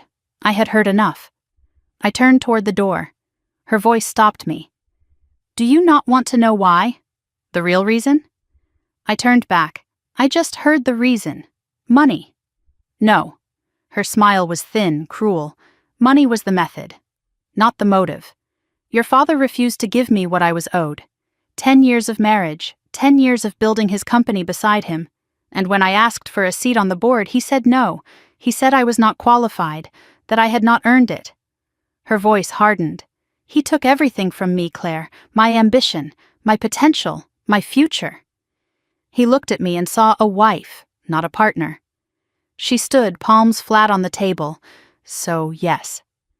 I found Robert. I made a plan, and I took everything from him, including his daughter, especially his daughter, because taking you hurt him more than taking the money ever could. The truth settled into my bones. This was never about the trust fund, never about the money. It was about making my father suffer. And I was the weapon. You used me to destroy him. For 10 years. Poetic, is it not? His greatest treasure, turned into his greatest pain. My voice was barely audible. And me? What about my pain? Her expression did not change. Collateral damage. Agents entered the room. Time was up. They moved to escort her out. At the door, she turned back. You will regret this. I met her eyes. The only thing I regret is believing you. Ever. The door closed behind her. She was gone. My father pulled me into an embrace. I stood rigid for a moment, then collapsed against him. The tears came. Not for my mother, for the mother I never had, for the lie I spent 16 years believing. It is over, he whispered. It is finally over. I shook my head against his chest. Not yet. There is still the trial. The other children, the network. We will face all of it. Together. I pulled back and looked at him. Promise? I spent 8 years looking for you. You think I am going anywhere now? We walked out of that interrogation room together. My father and I. Behind us, Linda Mitchell Ashford was being processed, photographed, locked in a cell to await trial. In the coming months, she would face charges that carried sentences measured in decades. She would watch her empire crumble, her secrets exposed, her network dismantled one contact at a time. And through it all, I would be there. Not as her daughter. That bond was broken beyond repair. But as a witness, as a survivor, as living proof that some things are stronger than blood, stronger than money, stronger than all the manipulation and cruelty in the world. Things like truth, like justice, like a father who never stopped searching, and a daughter who finally found the courage to stop running from the truth. 3 months passed. The federal courthouse rose against a gray October sky. I stood at the base of the steps, heart pounding. Today I would testify. Today I would tell the world what my mother did. My father stood beside me. You do not have to do this. Thomas can present the evidence without your testimony. No, I need to say it myself. I need them to hear it from me.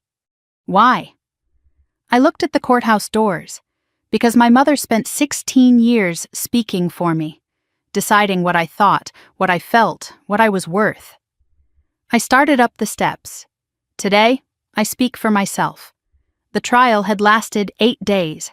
I watched from the gallery as prosecutors built their case piece by piece, the financial documents showing $4.2 million in fraudulent withdrawals, the recordings of conversations between my mother and Robert, the maintenance logs proving sabotage on my father's plane, the forged death certificates, the Geneva connection with bank transfers to offshore accounts. Witnesses took the stand one after another. FBI forensic accountants traced every dollar she stole. Former Sky Atlantic employees testified about Robert's access to maintenance systems, the private investigator who planted the recording device.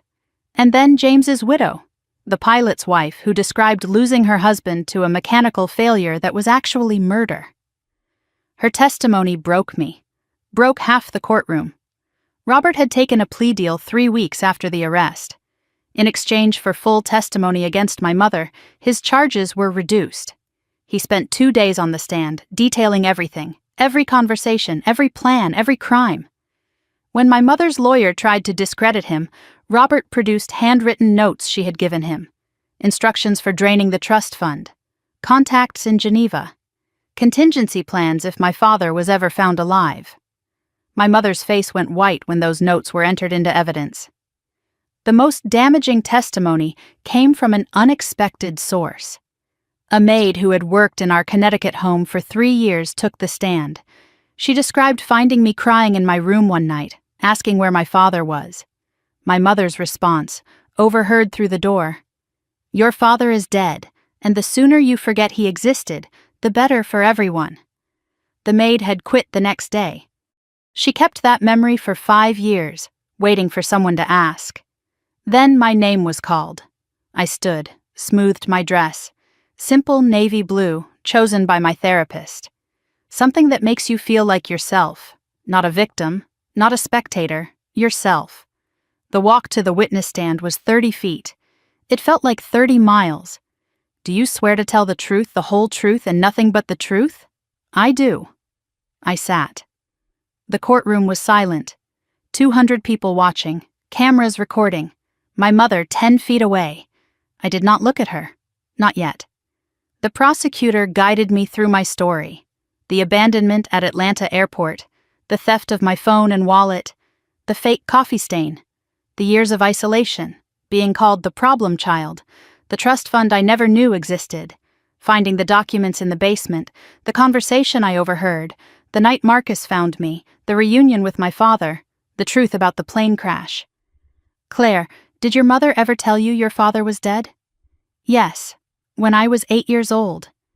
And did you believe her? My throat tightened. I believed everything she told me. For 16 years, I believed every word. And when you learned the truth? I finally looked at my mother. Her face was stone, unreadable, unchanged. When I learned the truth, I realized I had never known her at all. The mother I thought I had never existed. The defense attorney approached. Miss Mitchell, is it not true that you have a history of behavioral problems? That your mother was simply trying to manage a difficult child? I felt the old shame rise. Then die. My mother created those reports. She told teachers and therapists that I was troubled so no one would believe me if I ever questioned her. I looked directly at the attorney. I was not a difficult child.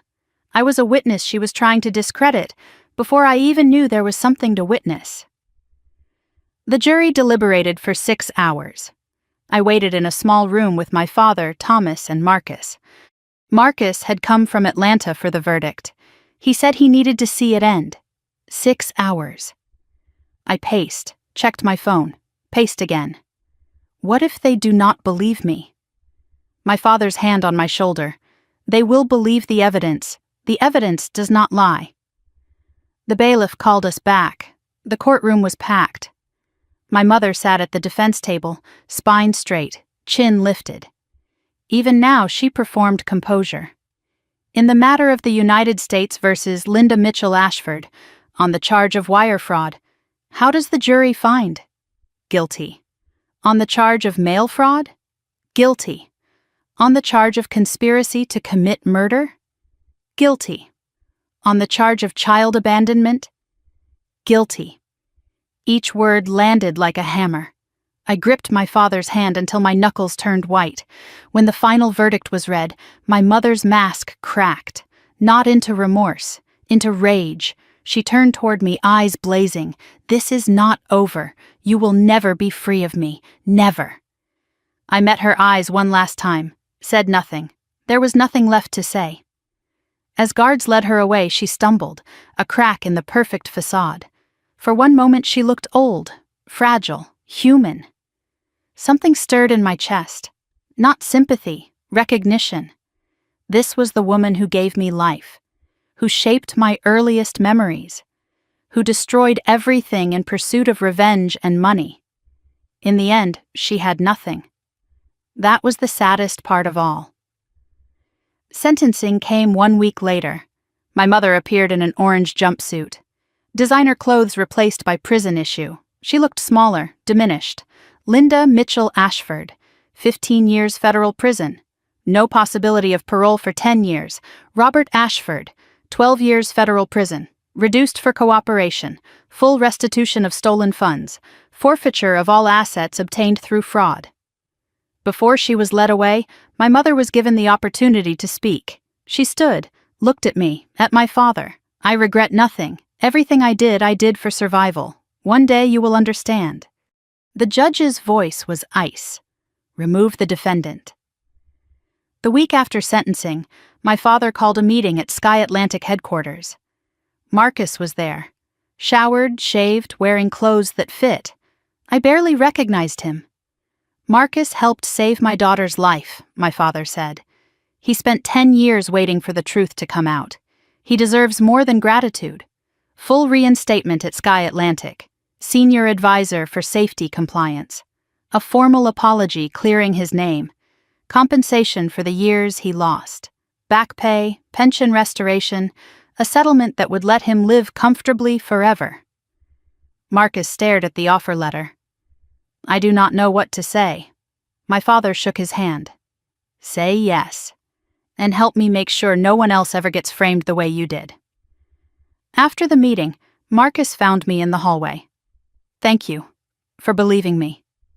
That first night, I shook my head. You saved me. All I did was listen. Sometimes listening is the bravest thing anyone can do. He handed me the photograph. Me at 6, gap-toothed smile, sitting on a swing. I have carried this for 10 years. I think it is time you had it back. I looked at the photograph. Myself as a child, innocent, unaware of the darkness gathering. I do not remember this day. Your father said it was the happiest day of his life. He had just closed a deal that would make Sky Atlantic profitable. He came home early to celebrate with you, just the two of you, in the backyard for 3 hours. My eyes burned. I wish I could remember. You will. Not the day itself, but the feeling. You will find it again. 1 month after sentencing, I sat at the desk in my new room. My father's house in Colorado, mountains visible through the window. I had a letter to write. Linda, I cannot call you Mom anymore. I am not sure I ever really could. I am writing because I need you to know that I forgive you. Not for your sake, for mine. Carrying hatred is exhausting. It is a weight I refuse to bear. You taught me what love is not. That is something, I suppose. I hope you find peace in prison. I hope you find something real, something true, even if you never found it with me. I will not visit. I will not write again. This letter is my goodbye. I survived you. That is my victory. I signed it simply. Claire. I sealed the envelope. Addressed it to the Federal Women's Prison in Texas. Walked to the mailbox at the end of the long driveway, dropped it in, did not look back. The sun was setting over the mountains, orange and pink and gold. I stood at the mailbox, breathing the clean Colorado air. Behind me, the front door opened, my father's voice. Claire, dinner is ready. I turned toward the house, my house now. My home, coming, Dad. The word felt strange on my tongue. Dad. I had not said it in 8 years, but standing in the fading light, with the letter sent and the past finally behind me, it felt right. It felt like the beginning of something new. I woke to sunlight streaming through curtains. The view from my window showed snow-capped peaks, pine forests, endless sky. For a moment I forgot where I was. Then I remembered. Colorado, home, safe. I had lived here for 6 months. Some mornings I still could not believe it was real. Today was Saturday. Today was special. Today, Claire Elizabeth Mitchell turned 17. 1 year ago, I was invisible in a Connecticut mansion, counting days until I could escape. Now I had a father who made pancakes shaped like airplanes. Now I had a room with a mountain view and a door that locked from the inside. Now I had a life I chose, not one that was assigned to me. I sat on my window seat with my journal in my lap. My therapist suggested writing every morning. 3 things I was grateful for. Today's list. The mountains, Dad's terrible pancakes, being 17 and alive. I closed the journal and headed downstairs. The kitchen smelled like coffee and burnt batter. My father stood at the stove, spatula in hand, flour on his cheek. Happy birthday, Claire Bear. The nickname caught me off guard. I had not heard it since I was 5. Something warm bloomed in my chest. You remember that name? I remember everything. Every bedtime story, every scraped knee, every terrible joke you used to tell. He slid a plate in front of me, a pancake shaped vaguely like the number 17. My artistic skills have not improved. I laughed, a real laugh, the kind that used to feel impossible.